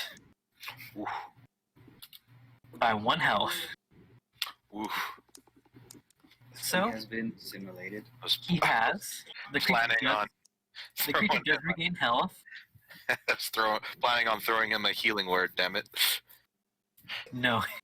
The guards, full disclosure, have like 15 health. It dealt 16 damage. Yeesh. However, it did not look like it gained a lot of health back. It does look like it can move a bit better now. Like that one arm hand is doing a little bit better. It's starting to regrow. So next up in the combat order is our trusty barbarian. I'm gonna move forward. There and use my halberd. A halberd. I thought you had an axe. Not this one. Wait a second, a halberd has reach, doesn't it? Yeah, you have to back up a little bit. Okay. There? Yeah, Okay. I didn't know how big a thing was. It's it's kinda weird. chunky. It's from the purple line, roughly. Okay. I Would have you- a flame wielding a halberd. Yes, this is a very curious sight. Do you rage? Yes. The small, little halfling woman screams out. All the veins and muscles flex as she now attempts to strike this. Watch you get in that one. Roll, see if you hit.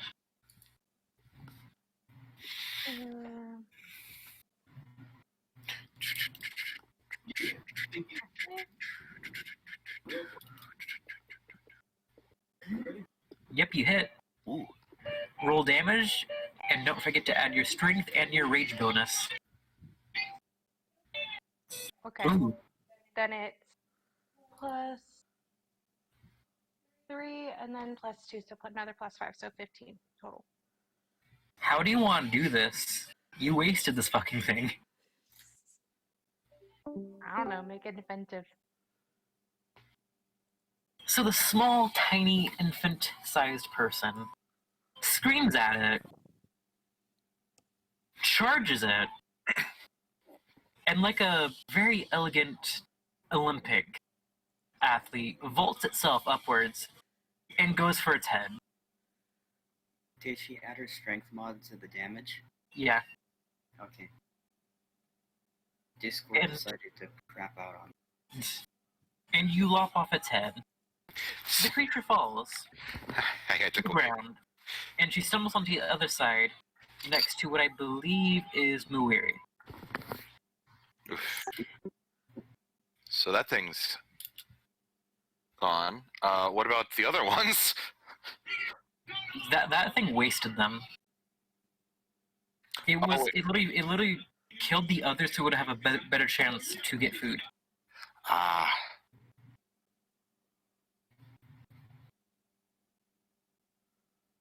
And luckily it did get dealt acid damage, so it will not regenerate and grow back.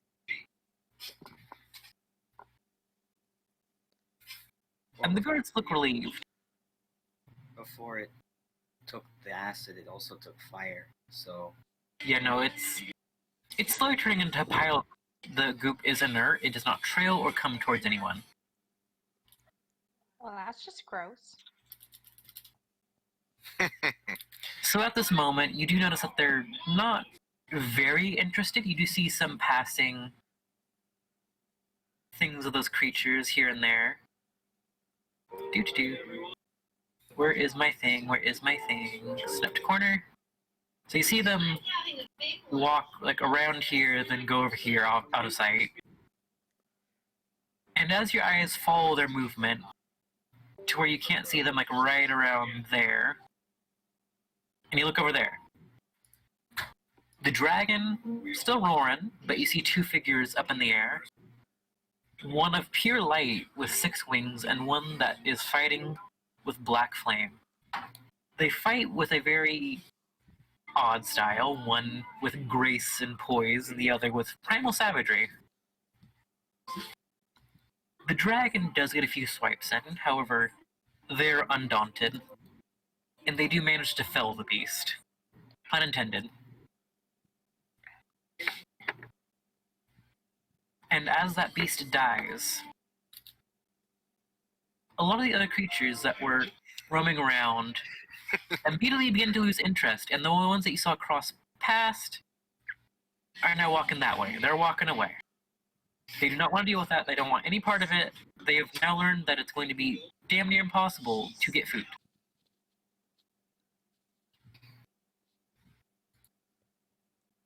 Because I rolled for the guards during the siege, and yeah, they were doing good. Those ballistas, man. 2 nat 20s in a row. Those ballistas did some work. So things do start to calm down. The guards start to consort and counsel. People are still, still filing into the underground. What do you do?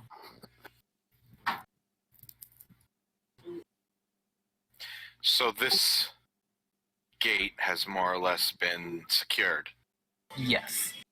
You do see some wizards approach the barrier where it was being pulled apart, and they're reinforcing it with some arcane energy. Hmm.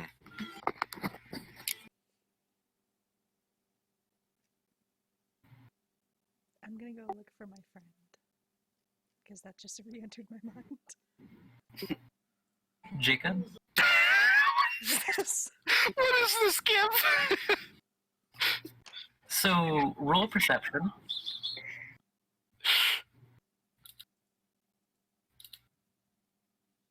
Okay. Uh-huh.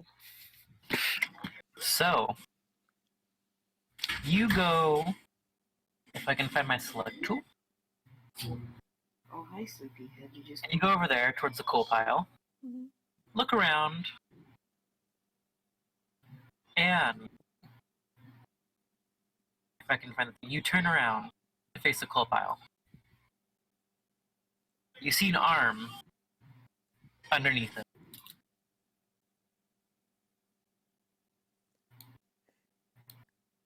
Very familiar arm. I'm yoinking that out of the pile as fast as I can. You do. He's not moving.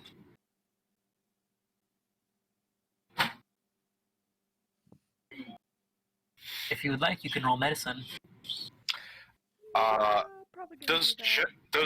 is the pile too large, or does Jenek see this?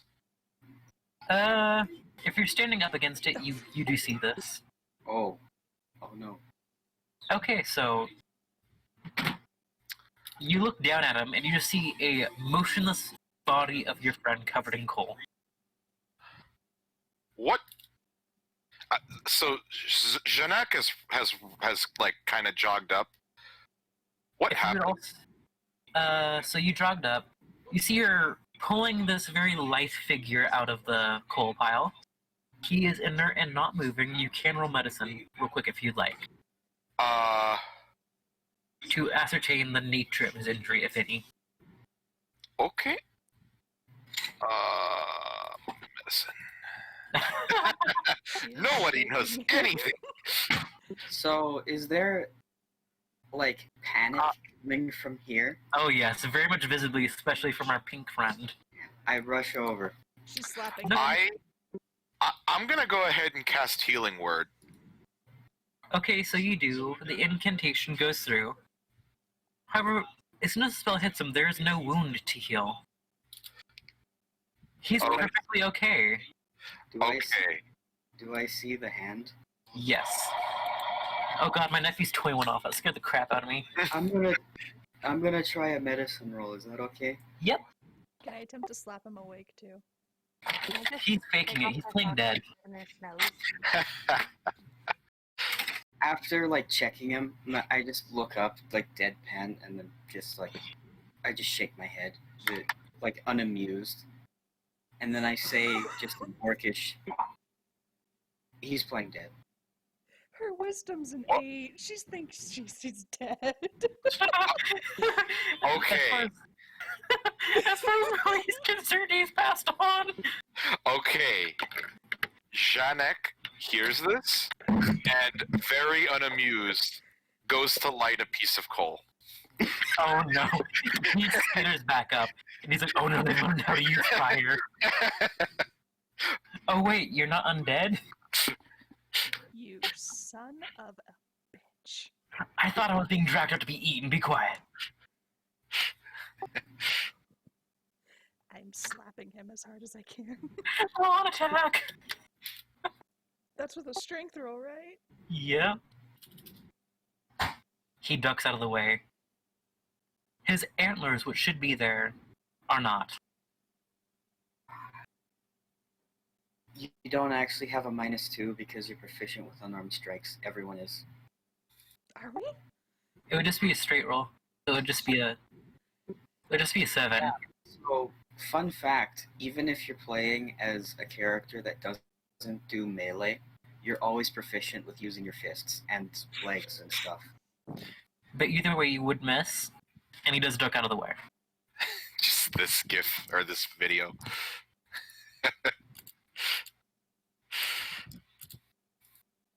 Okay. Ah, yes, exactly that. She walked off grumpy. Are you going to the shack? Janek is just like, made me waste a spell slot. She's hugging the guy in armor, then going to the shack. So you're borderline, I think, belly button level with him. So you do give him an awkward hug, and he's like, "Huh." He looks at his guards, and he gives a very curious look to them.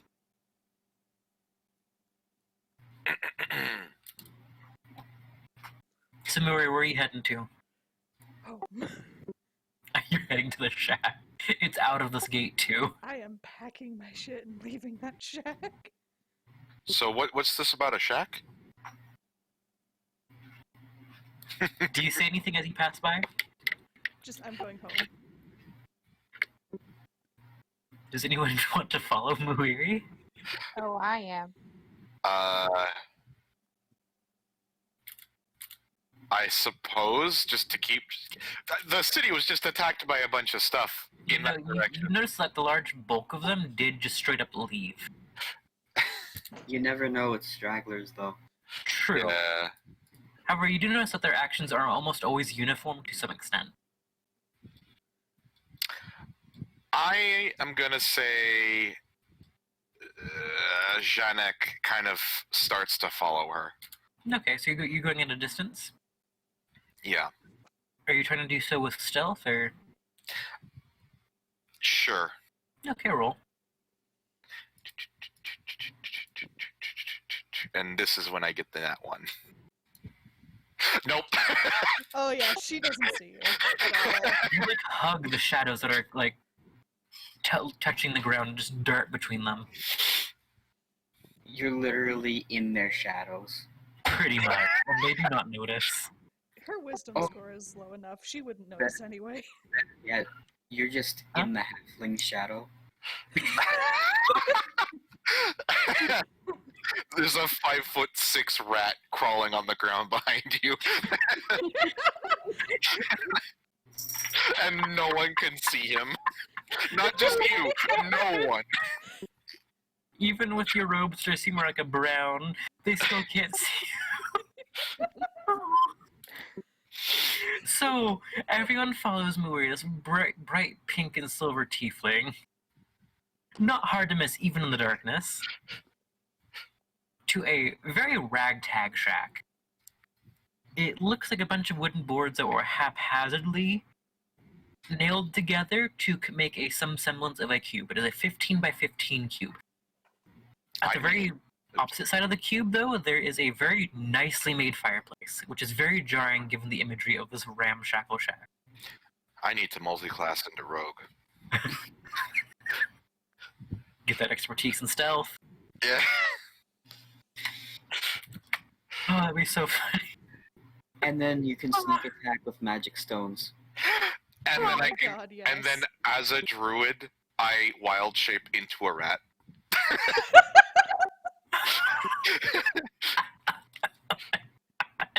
Oh, I love it. Oh, oh my god. Just a freaking rat with expertise in stealth. Yes. That You just turns replaced itself someone into else's pet rat. a smaller rat. So you guys go to the shack. This haphazardly made mess with very poorly made windows. And you see her packing her stuff. You really call this your home? You know what? You know what a girl makes do. And you see a figure come out from a shadow in the dark. I mean, And it's that one divine figure that you guys saw earlier. When you don't have parents, you do what you can. And she did great. Bullshit. I love what you did with the place. Wait a second. This was the southern gate. How far did we go? This is more or less like a 5-minute walk into the brush. Okay, so this is literally the same direction to go to my house. Yes, this is literally like, it is about 3 minutes forward outside of the gate, then probably 12 minutes southeast of the city. Okay, so as you guys are discussing the house, Janek just kind of reappears into existence. Just like standing in I moving know. shadow. Like, he didn't actually move, he just, all of a sudden you were able to perceive him once more. And he just goes, I should move closer to this location. My house is a little bit too far away, I think. I hope you know Taffy jumps and screams.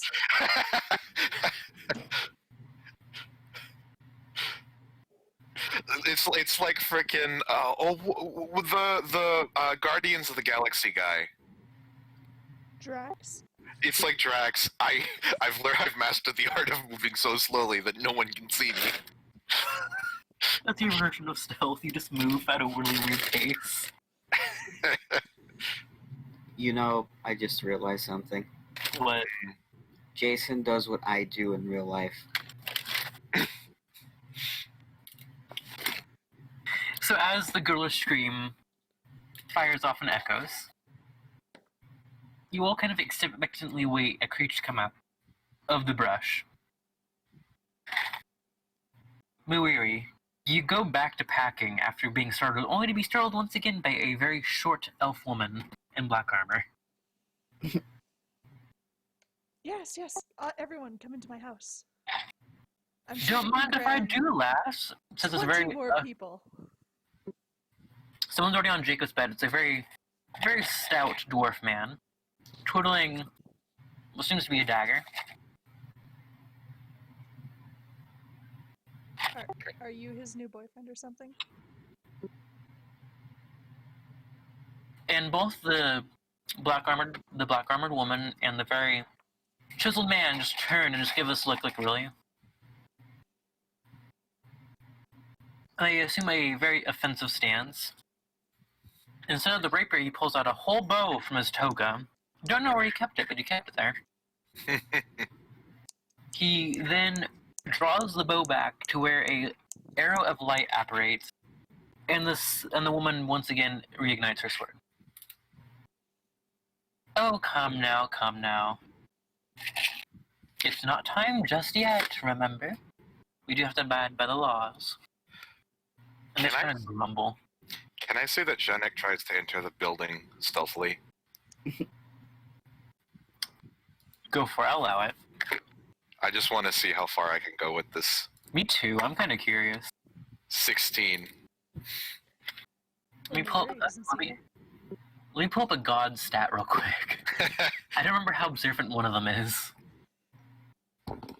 Okay, so you take note that the more human-esque looking figure, the one that looks like a Starlight Man, does not take much notice of you. The other two do. And then he just goes and he sits in a corner. And he's just kind of like sitting on the ground. Anyway, we do have a decision to make.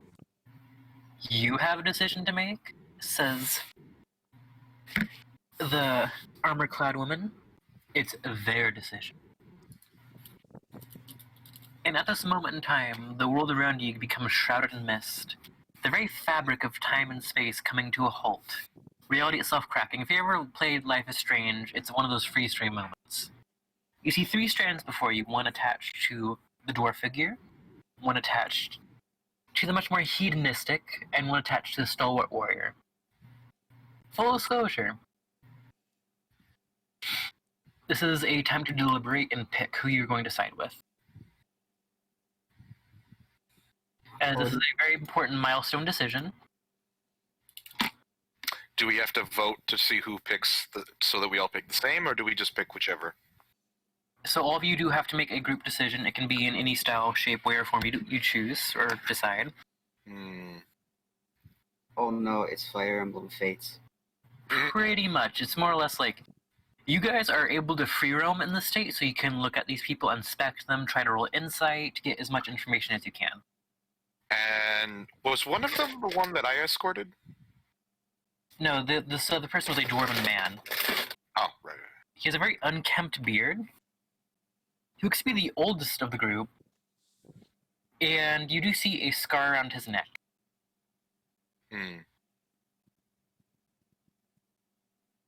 You do see the same symbol that was on the woman on Rana's belt, upon his chest as a tattoo. Okay, so my Discord crashed again.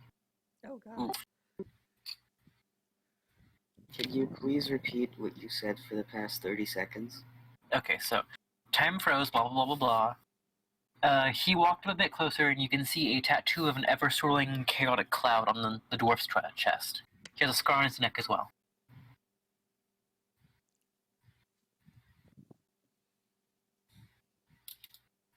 So you can all walk around freely, inspect the area as is, inspect and insight check the gods. You can rummage through their pockets if you'd like, but there's not much there.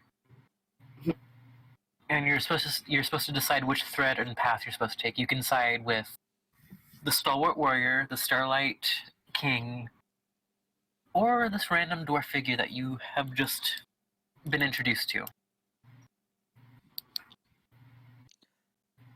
Can I roll religion on the other two? You would know of one of them, as you know, you are a worshipper of Fel. The black-armored warrior is known as Justinia.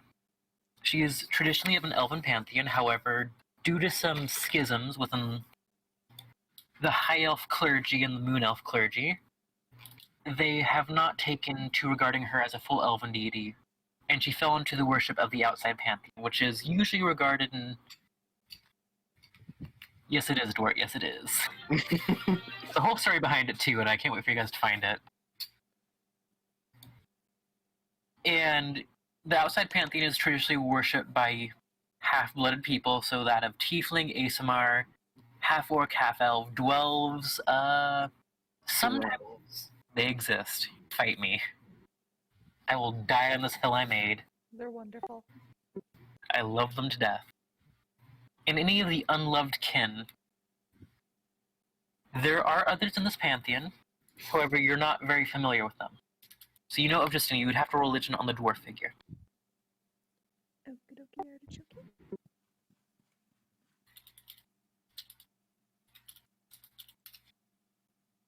Ah! You think it's a dwarf man. Just a random dwarf in my house. You take a closer look at him, and he has a nipple pierce. That is all you gather.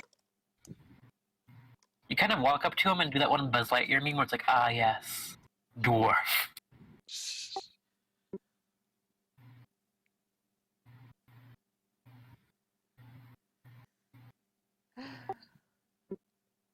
Well, you look like an interesting person. Who are you saying that to? The dwarfen guy. Time is frozen and they do not respond or move. I was just saying that out loud. I'm assuming that all of us are here. Yep, all of you are here. Very oddly, too, you all can understand one another no matter what the language is. So, we're the only ones able to move. Yes, as far as you can see.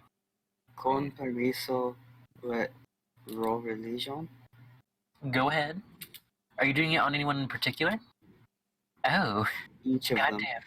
Okay, so, because of that fucking roll, you, once again, due to your relationship with Bayat, the Goblin Scholar, you recognize the dwarf first.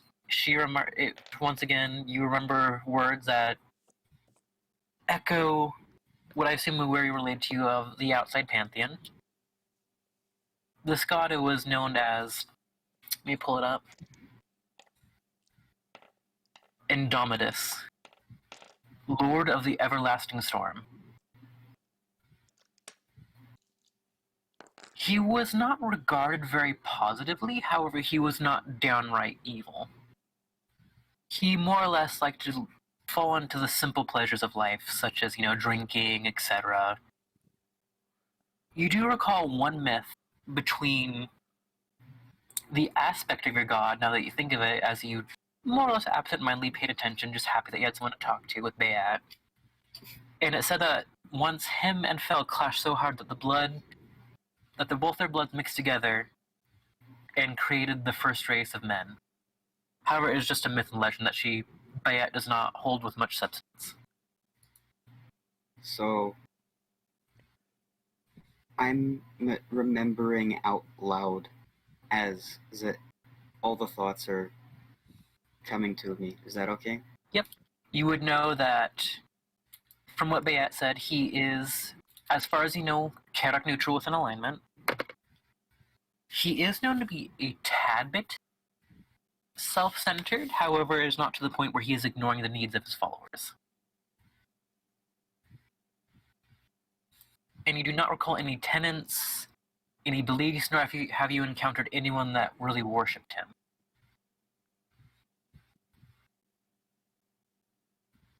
As once again a part of the outside pantheon, a lot of the half-blooded races tend to follow them.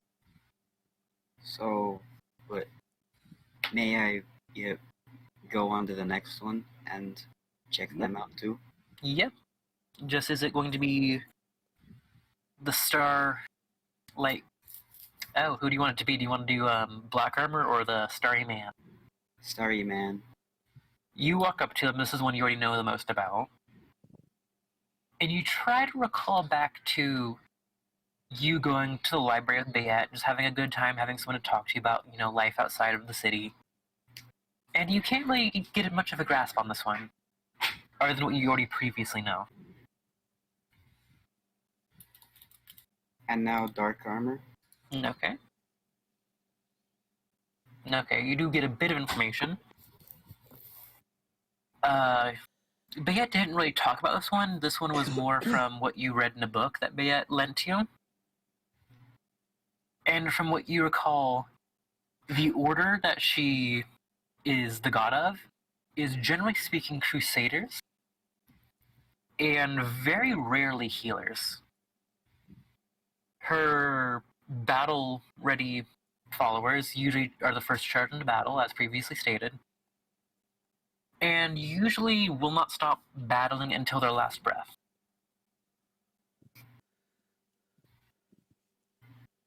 And that is all you really recall. You do know that you read that she dwells within the plane of Elysium. I do not remember what alignment that plane is, so give me a second. I'm assuming it's at least lawful. It's of a good alignment. I think it might be neutral, but I'm not sure. As I attempt freaking Google this, if I can type Elysium right with my 3 remaining brain cells. You had 4. What happened to the 4th one? Trying to remember. It's neutral good. Okay, so yeah, she's of neutral good and aligned. So that checks out. You do, with that 22 roll previously, you do know that Andy, or not Andy, well, yeah, you know who it is. He likes to dwell in Pandemonium. And where he likes to dwell is known as the Pits of the Ever-Falling, where a castle precariously just eternally sits, however, in truth it is eternally falling. And that's all you gather from what you know yourself, and what you've studied with Bayet.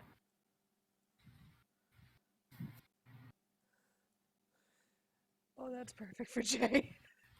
Does anyone else want to roll religion, insight, perception, or anything else you guys can think of? What about you, Ari? I'll check religion on the sparkly man. Okay, go for it. I'm gonna laugh if you get higher. Do it. Hold on. Break it once more. Break the game, marriage counselor. Break the game. I rolled a 2, so I wouldn't be surprised if she rolled higher. You'd be surprised. The computer dice hates me.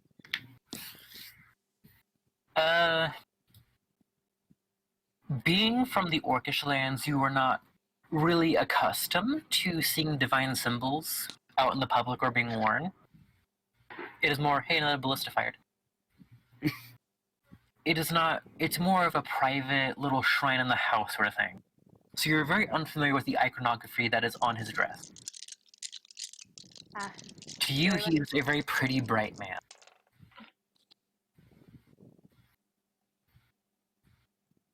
I say dwarf. I'm gonna go with the fact that both of them are pointing weapons at them and go no. But I like him. Of So you course guys- do, are he's you- short. Do you all agree on the democratic system before we get ahead? A vote? Yeah. Sure. What are your guys' thoughts on this? I do not like the dwarf man.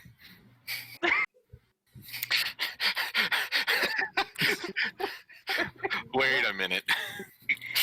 Hold up. Hold up. That sounds racist. Wait a minute.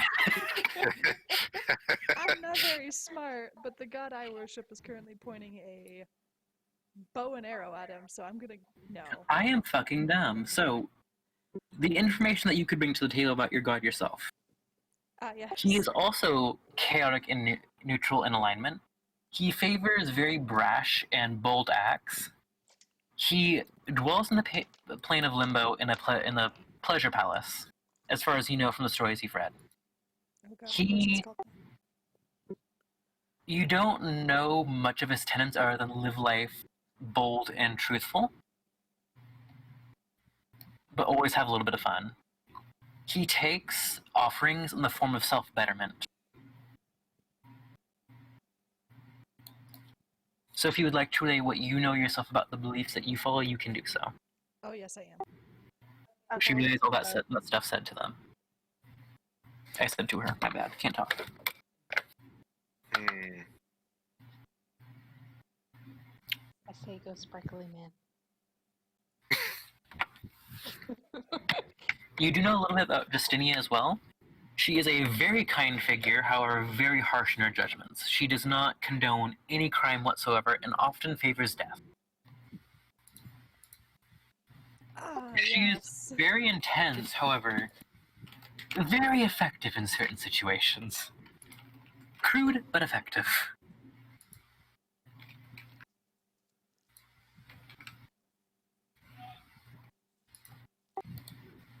It depends on the nature of the choice, but I'm biased towards Sparkle Butt as well.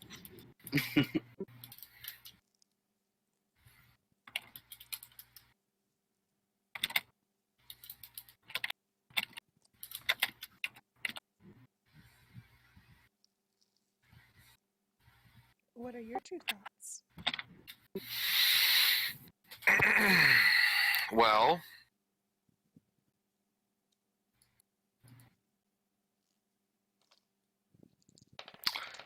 I don't know.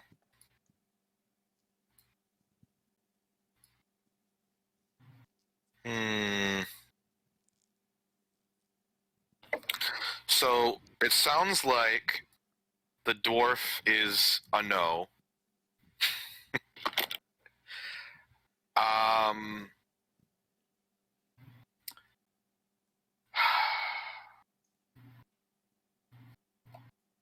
I don't know. What's your guys' preference? I already follow my own god, but Hmm. I will say that the debauchery that is the dwarf, that I cannot live with. From your Okay. perspective on Lucius, it is mostly light-hearted jests that never go above, like, washable paint on a wall.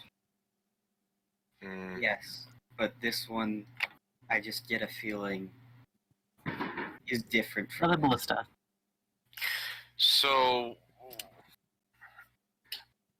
Janek is very much like he's not much one for gods. Obviously, he acknowledges their power, but he's more of like a natural, a nature follower. If you get what I'm saying, like Mother Nature and all that.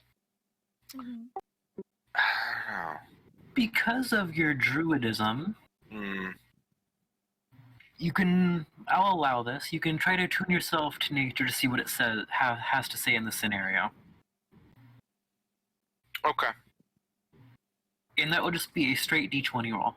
No modifiers, no nothing. Oh, not a nature roll? Nope, you're already naturally attuned to the forces of nature. This is more or less just like how good of a response you get. Okay. Or how vague it is, I should say. 5. So as you're focusing, letting loose a bit of your own energy into the wilderness around you, trying to find that scrap of energy in this little magical barren waste, you do see a vision.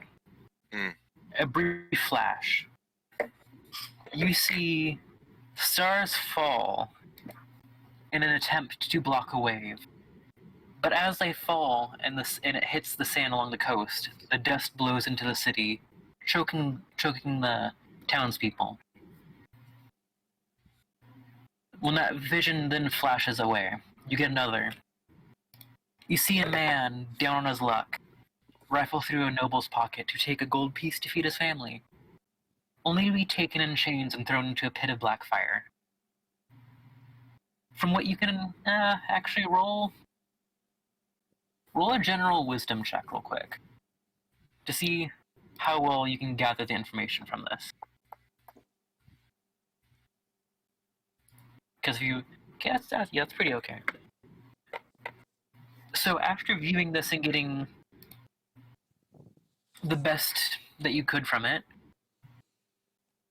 one of them acts very quickly and rapidly, however does not look at the consequences of his actions. He thinks as a human does.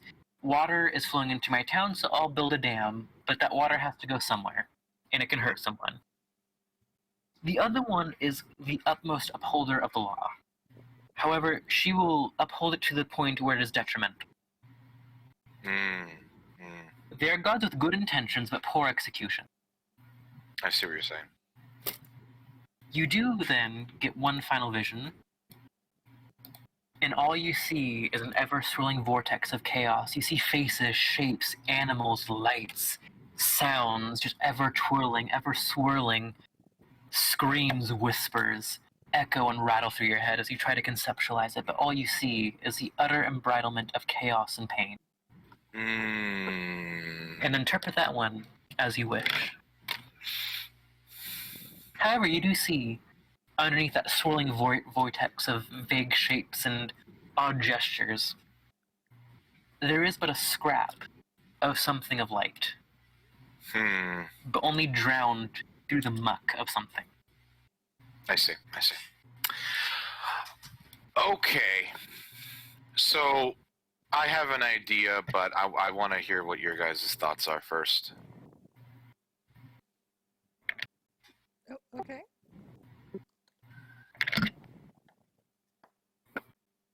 What are your guys' what are your preferences? Shiny man's for me. And so dwarf is a no for pretty much all of us. Unanimously. Shiny man seems to be the preference. Oh, I love how that's just his name now. Shiny Man. Shiny man. The new divine title. And then the third one was the woman. She is, I believe, 4'5" or 4'11", one of the two. 4 foot, that's all I know.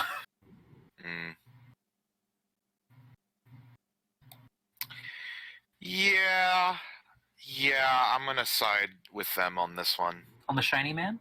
Yeah. So, with that final decision and final counsel, everyone just lightly touches and pulls upon that thread of fate. And then time resumes as normal. And that one moment of pure hostility and the intense tension once again quickly filling the air around you. Both Justinia and Fel, or well, Lucis to Abe, in unison say, "Take your stuff and go back to the village. This is not a qualm for mortals."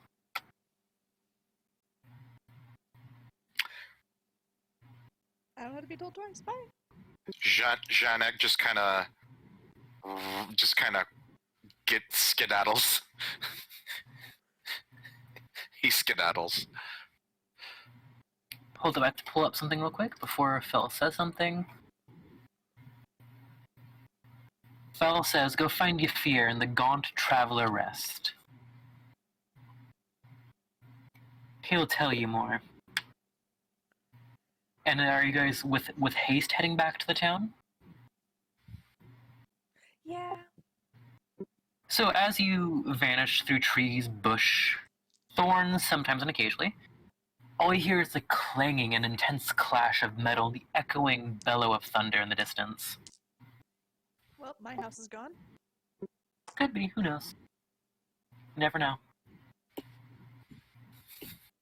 I'm just picturing through the fire door that GIF you posted, just through the fire and flames, but the medieval version of it.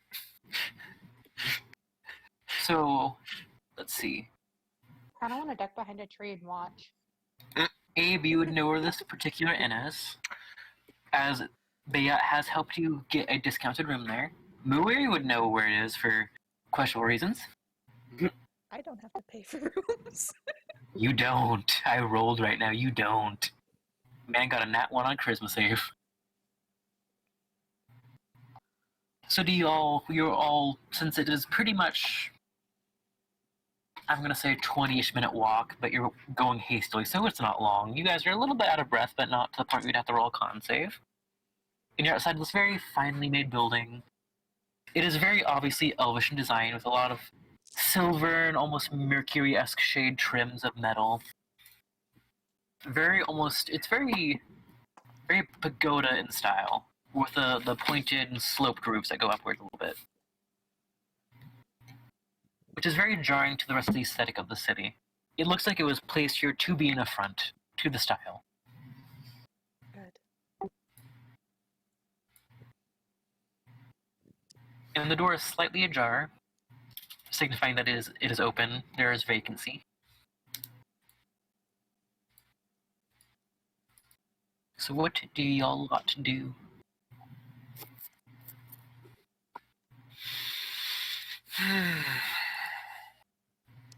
How late in the day is it? About, I want to say 11 p.m. Was I ever paid? Do you check your pockets? Hmm? Do you check your pockets? Sure, I know I was paid the 75 gold You pieces. find the rest of the money also there with it. Yay! Quietly, yeah! Pocket money! You say that. Janek, although a druid, was kind of like a peasant in terms of... I mean, he barely had anything to his name. Put in the goblin head. Oh, you already turned that in, so you're at 250 gold. Okay. You know, Halana. Oh god. Wait, you said that it was 11. Yeah, roughly.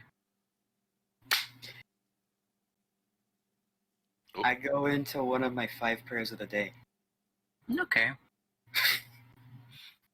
Do you do it right there and like, are you doing it out on the street or are you doing it inside the inn? I go find some place, I put my prayer mat down, and I start praying. Your Roll character, investigation. your character just looks up at the sky, looks at where the sun is, does some math.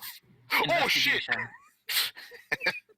I need to pray. Can you say again? Investigation to see where you pick. Okay. You notice that there's a small little fountain that is attached to the building towards one of the doors. You can hear a gentle just trickle of water, which is very peaceful and relaxing. She's just shoving her. It's where you decide to pray. Fucking my knee. So you do that for however long your character usually does that for. Mm-hmm. So as you see this man is it like very traditional? Is it like with the mat and stuff? So with the mat, I point in the direction of the desert. Okay. With how Mage's Haven is positioned, it would be northwest, very slightly northwest.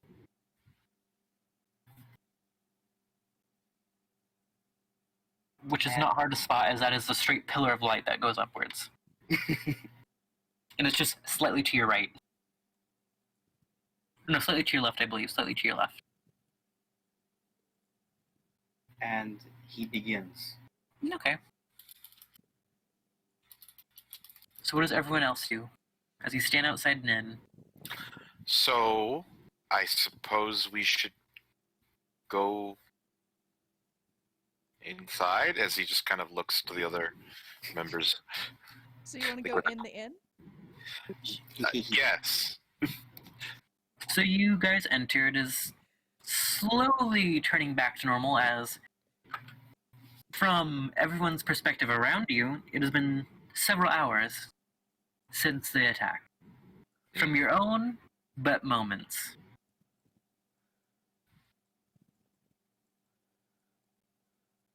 You enter, it's okay, you see about 4 to 5 other patrons in there. It's a rather large interior, I want to say it's about 20 by 25 feet roughly. You see about most of them are gathered around one table. You see the man that you're supposed to be looking for, Yafir, off in the corner, talking to that one golden armored individual. Yafir looks a bit tipsy, to put it lightly. I'm gonna go ask him if I can win him an arm wrestle. Oh I want to see god. if I win.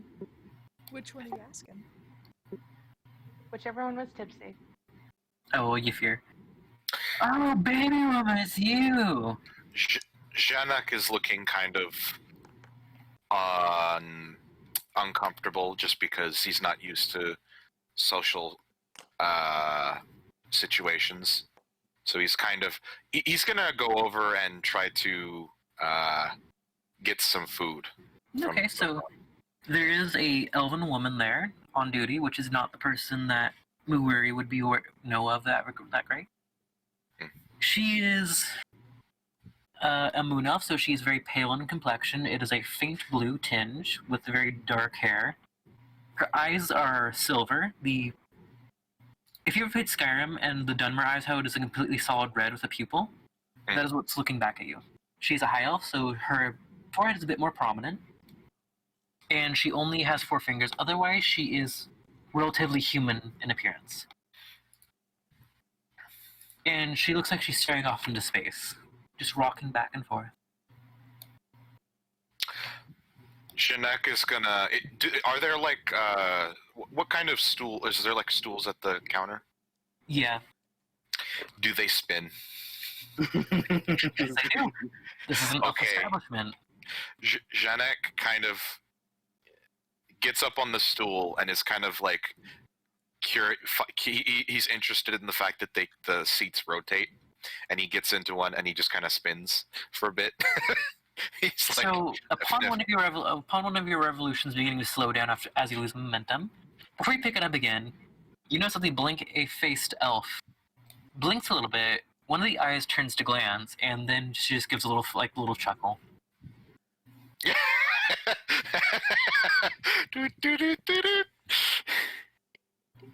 Yes. Yeah. He just kind of he spins in the seat once and then sees them look at him, and he goes, what kind of food do you sell, miss? Well, today's menu is a more typical one, more aimed towards the orcish populace right now, as we do rotate to attract certain patronage. Right now, it is a hearty beef steak with a bit of mashed. Let me pull up my notes again, as there is a particular name for this. Mashed sweet root with a side of beans. Sweet root is pretty much mashed potatoes, but it is rather sweet in taste. It's just like a sweet potato.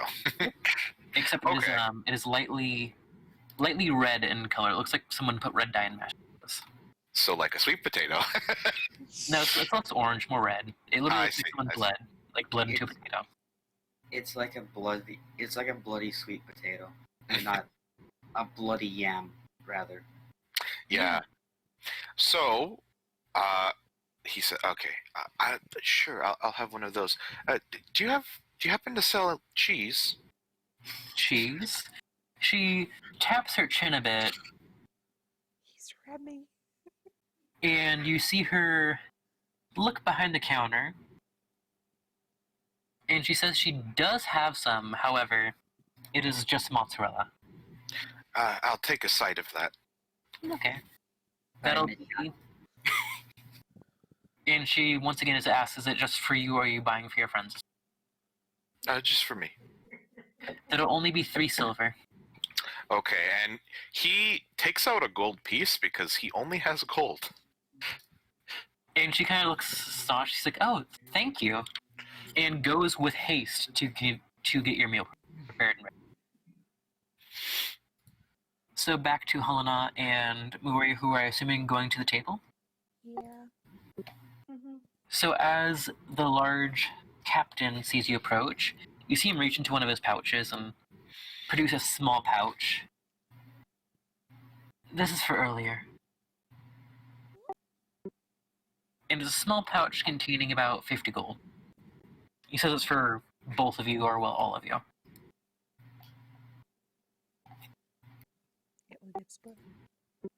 However, he says there is some paperwork to be filled out with him giving this to you, and he just needs a group name, as he has to recognize you as a group of mercenaries. Because technically what you did under Valtherin's law is vigilante and would be a criminal offense, and he's trying to cover that up. This is the guy with the limp, right? Oh. Yeah. Sincero Grandeur is what you'd know him by.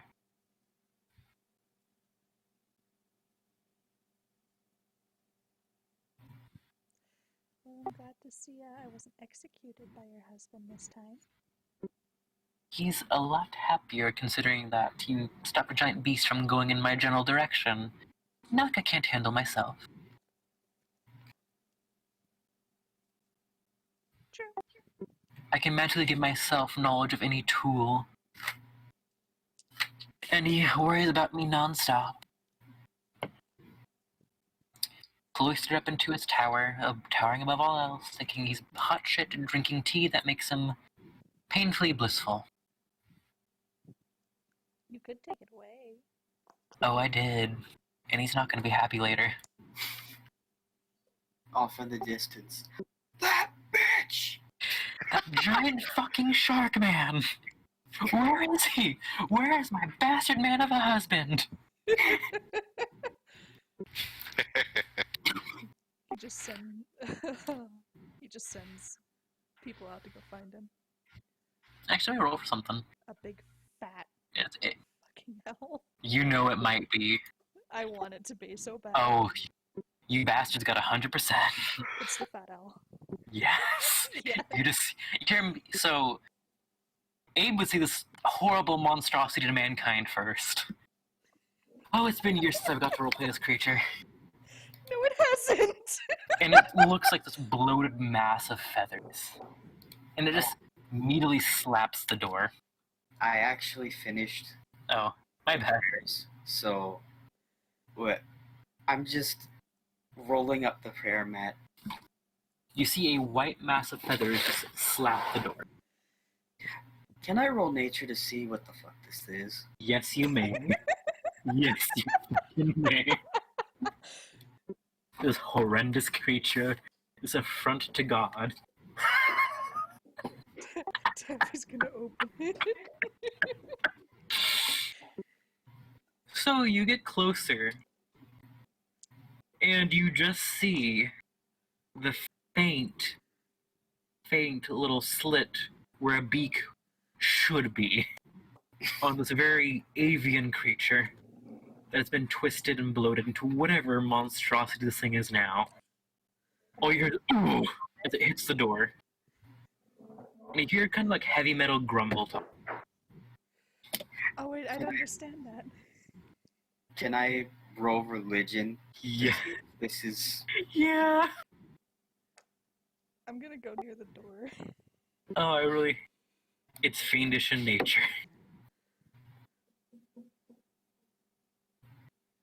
It is certainly fiendish in nature. I'm gonna back that up. So what you hear, Taffy, is, "Goddamn master! I have to roll all the way over from the spire. All I want is my suffering to end." Can I just crossbow him and just pop him? Do you have a crossbow? Yeah. So, yeah, you know what? Roll an attack. See what happens. It's gonna bounce off and smack me. Roll. What do I add? I believe it's dexterity. Okay.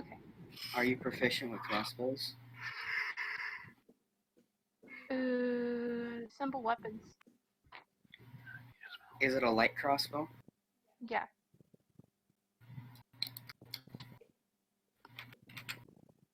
$19. Roll damage. A light crossbow is a simple weapon. It's a simple ranged weapon. So So you definitely hit. Roll damage on that thing.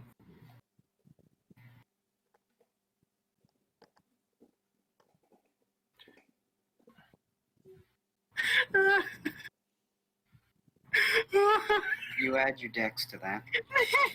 Oh. Maybe 4. You're already dying. I know. I just feel bad for Abe. Taffy's right all- next to it too. I know.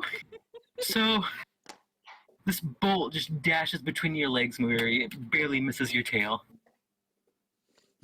So Abe, what you see is this bloated, congealed, awful affront to God itself.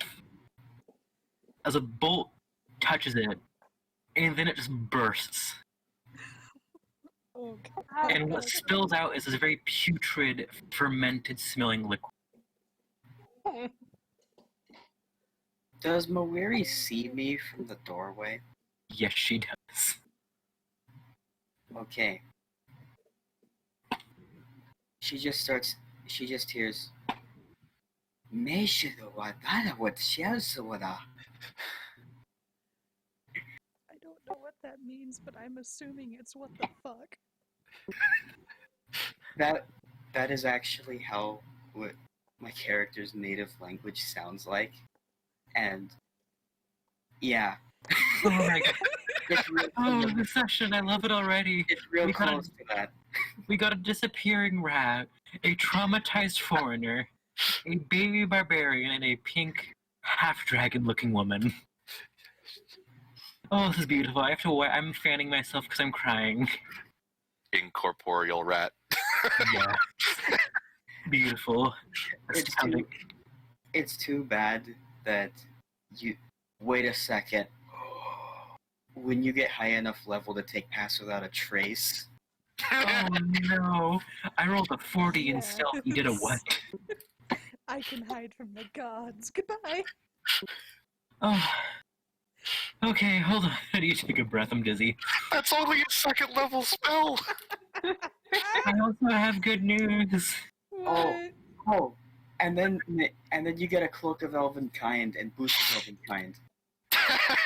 Okay. Whew. I can breathe now. So the good news is everyone does level up at this point in time. You can just roll your hit dice and stuff like that if you choose to. So now I'm stuck between two different circles that I'm just like, but this one would be so good. But this one would be so good. Circle of the Moon is just yes, Yes. but also there's an Unearthed Arcana circle. Hey, which one is it? Stars? The stars one I thought was funny because it's topical, but Wildfire.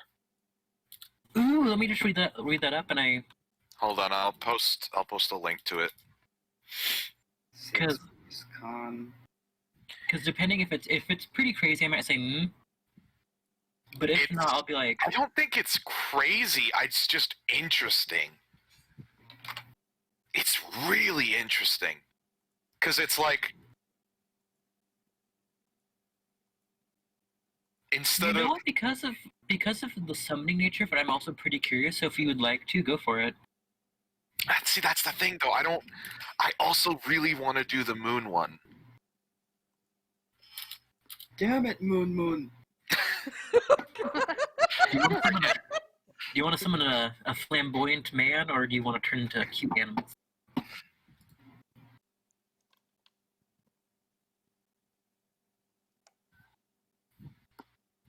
Oh my god, that was a beautiful moment in time. I just imagine Sincero in the background, just like, ah, yes, there it is. There's that fucking Java owl. Goodbye, Snufkin. Goodbye, Snufkin the fucking owl. You'll May be he back in rested in 5 peace. minutes. Pretty much. Tobias from his tower, that bastard.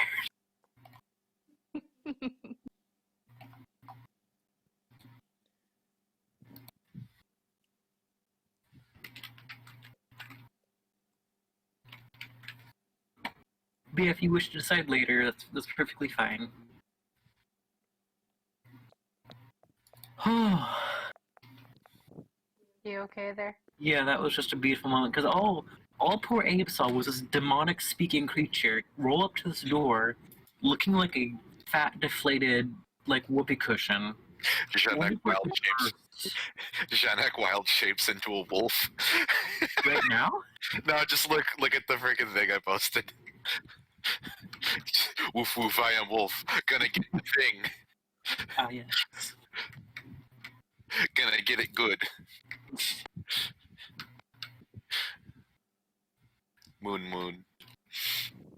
Oh, anyways, Helena, as Yafir comes to a more cohesive state, and he realizes what's going on, he's like, oh. I mean, I don't really know what's supposed to happen after this, but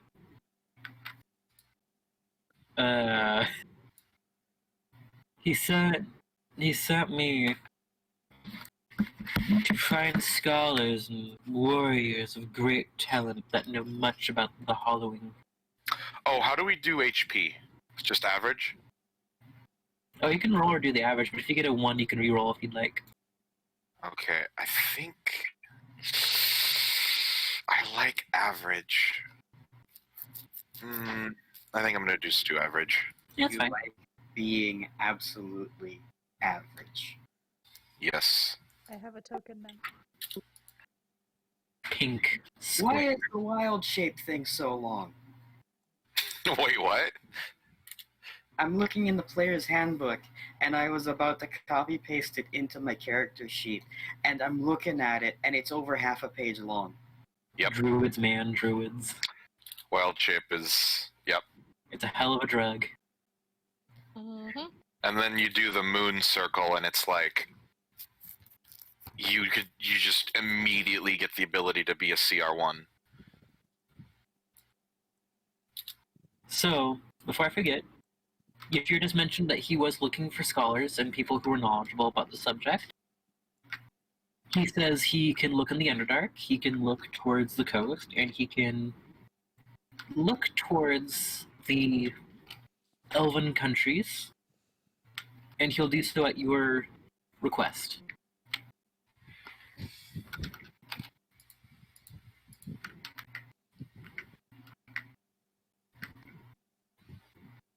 So you guys can command this person to go find someone in these corresponding areas.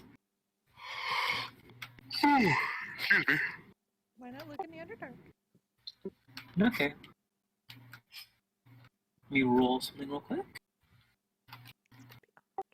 He suggests that you look towards the coast. He's only heard whispers of this person. And he says look for a dragonborn that has an affinity for spiders. Spiders.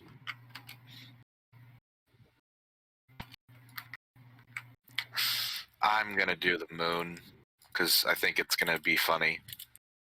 So that's where I'm going to wrap it up for tonight, but if you guys would like to do like some quick downtime stuff, go for it. Sweet. You know what? How long do we have for downtime? I'm going to say until you guys decide to leave within the next few days. Because he told you like your best bet is looking to the coast with Dragonborn. Okay, in that time, Janek is going to be trying to move. He doesn't have very much in his house, but he's going to be moving it to being more towards where the other house was. Okay, Same yeah. same kind of deal, where it's just an underground thing. Yeah, it's easy enough, especially with your cantrip. Yeah, and he doesn't have very much under there. It's more or less just almost like a bunker. Yeah, it's fine. You just live underneath your I'm house. sorry, I just realized something hilarious. What? Okay, so we have 2 druids, right? Mm. Yeah. And we have 2 non-druids, right? Yep. Yeah. And the druids can wild shape. Mm-hmm. So you can be our horses. Going. I know where this is going. The druids can be horses. Hell, Yep. I don't need that when I got this bad boy. Yep. What CR's a horse? A war horse is that 1 high. quarter. Wait, really? And it doesn't have a swim speed and it doesn't have a fly speed. So yeah, level 2 druid can be a warhorse. And funny enough, I can actually be, because I'm going to do the moon circle, I can actually do something that's up to CR1. Wait a second. You can do up to CR1. Yes. Hold up. Hold up a second. What Oh, yeah. can he be? How long does wild shape last? Is it till you dismiss it? It has a limit, but it's pretty lenient. I mean, not really. Okay. Okay, you can't be that. Okay.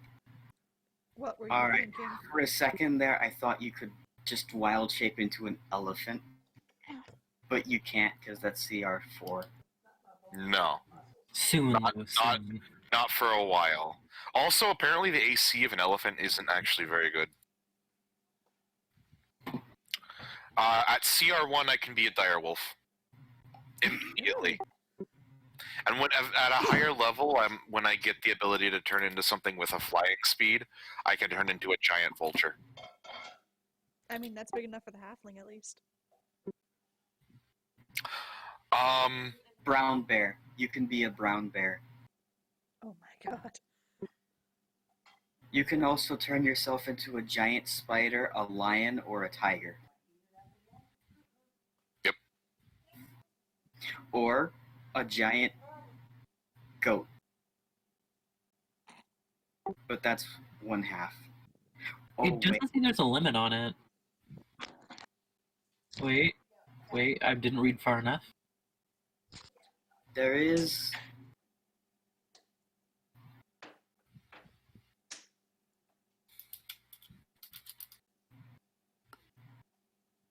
Kind of unsurprisingly, cat is a very good one for stealth, and is a CR0, so anyone can, any druid of level 2 or higher can do it.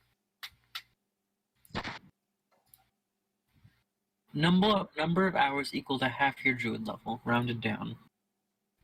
So that 1 means. hour. Is it 1 hour? And we can do it twice before a long rest. Except that to Jason's, because he's going with Circle of the Moon, I think it extends how long it is. Do.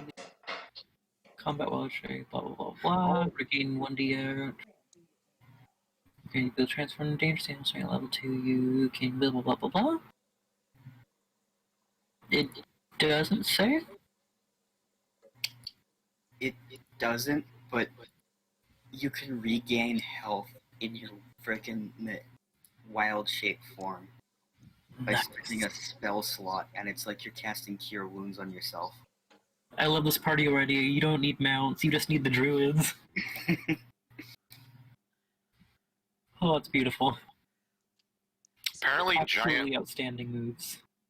giant wolf spider is a good one. Oh god, so cursed. I'm having flashbacks To what? to Charlie. Oh. Yeah. It's an Alaskan bull! Oh, giant wolf spiders have a +3 to Dex. Oh god. Yeah. So yeah, that would actually. Wait, no, that would be my normal stuff. Never mind. I already have a 16 in Dex, so. Hold up. We actually get our wild shapes back on a short rest. Yeah.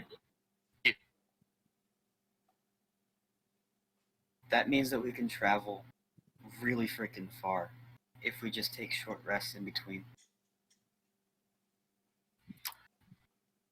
I think the crazy thing about Pass Without Shape is that I'm going to be able to do that at level 3. You can pass without trace.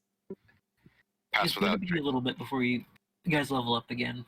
Yeah, but, like, when I do get that ability, just... What's Pass Without Shape? Pass Without Trace, sorry. Oh. Guess what I get at 3rd level? What? I get 2 spells because I'm a desert druid. You are? Isn't it a free cantrip and a spell? Free cantrip, 2 spells at 3rd level, 2 spells at 5th level, 2 spells at 7th, and 2 spells at 9th. You can say bippity boppity, no talkity. At 7th level, I get Blight. Oh, Ah, yes, Emery. The memories. I love that spell so much. it'll be your Emery's turn. wombo combo. Blight, Conjure Elemental, Circle of Death. The life of a warlock. A Until lack I of spell. realize that Conjure Elemental takes 10 turns to cast. I know. I've learned my mistake. Here's a question. Yeah. What does he say about the other 2 directions? What? Oh god. Fuck, what's his name? You fear?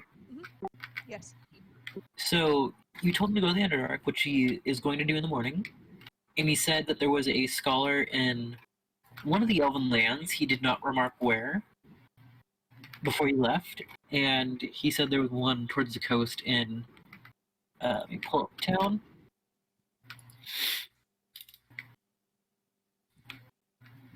Oh man, if I can get something enchanted with, what is it, Spider Climb? Whatever the thing that gives me, like, climbing speed equal to movement speed. You can just become a rogue to get that. Really? Yeah. Specifically the thief, the thief one. Hmm. He told you to go to a city called Aranis. I ran so far away. Yes. You're not really familiar with this town.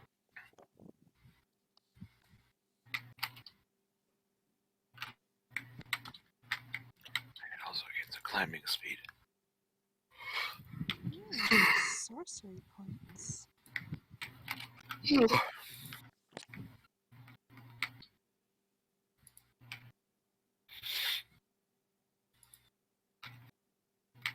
And I will send you the notes on Valtherian most likely later on tomorrow.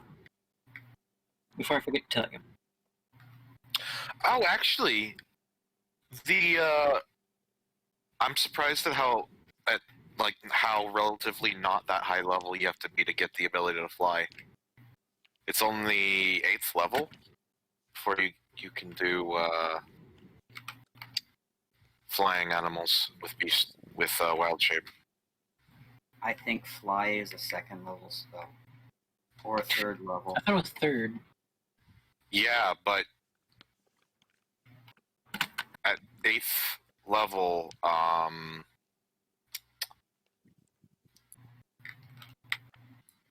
you have 4 hours of time, and that's twice.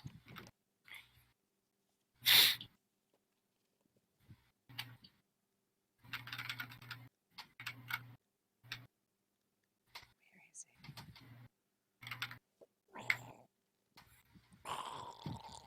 It doesn't.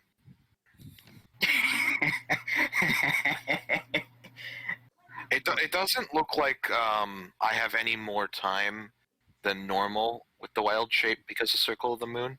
I can change as a bonus action though, which is good. Which means that as a bonus action, you can proc it and then just leadle into fighting. There's no, as opposed to me, where it would be probably better for me to stay in my non-wild shape form.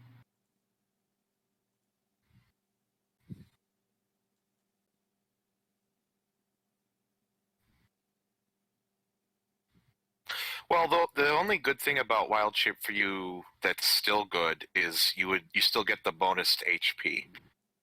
Mm-hmm. So.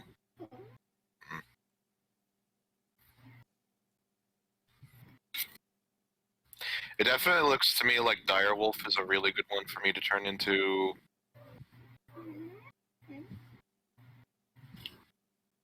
At first, at least. I did tell everyone I do accept custom spells, right? Before I forget. Hmm? I did tell everyone that I do accept and will allow custom spells as long as I see them first. Oh, cool. So if you come with something cool, just let me see it and I'll roll on its spell level. Oh, I do actually get another spell.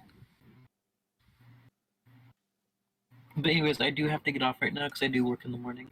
Okay. See you later. Good night, my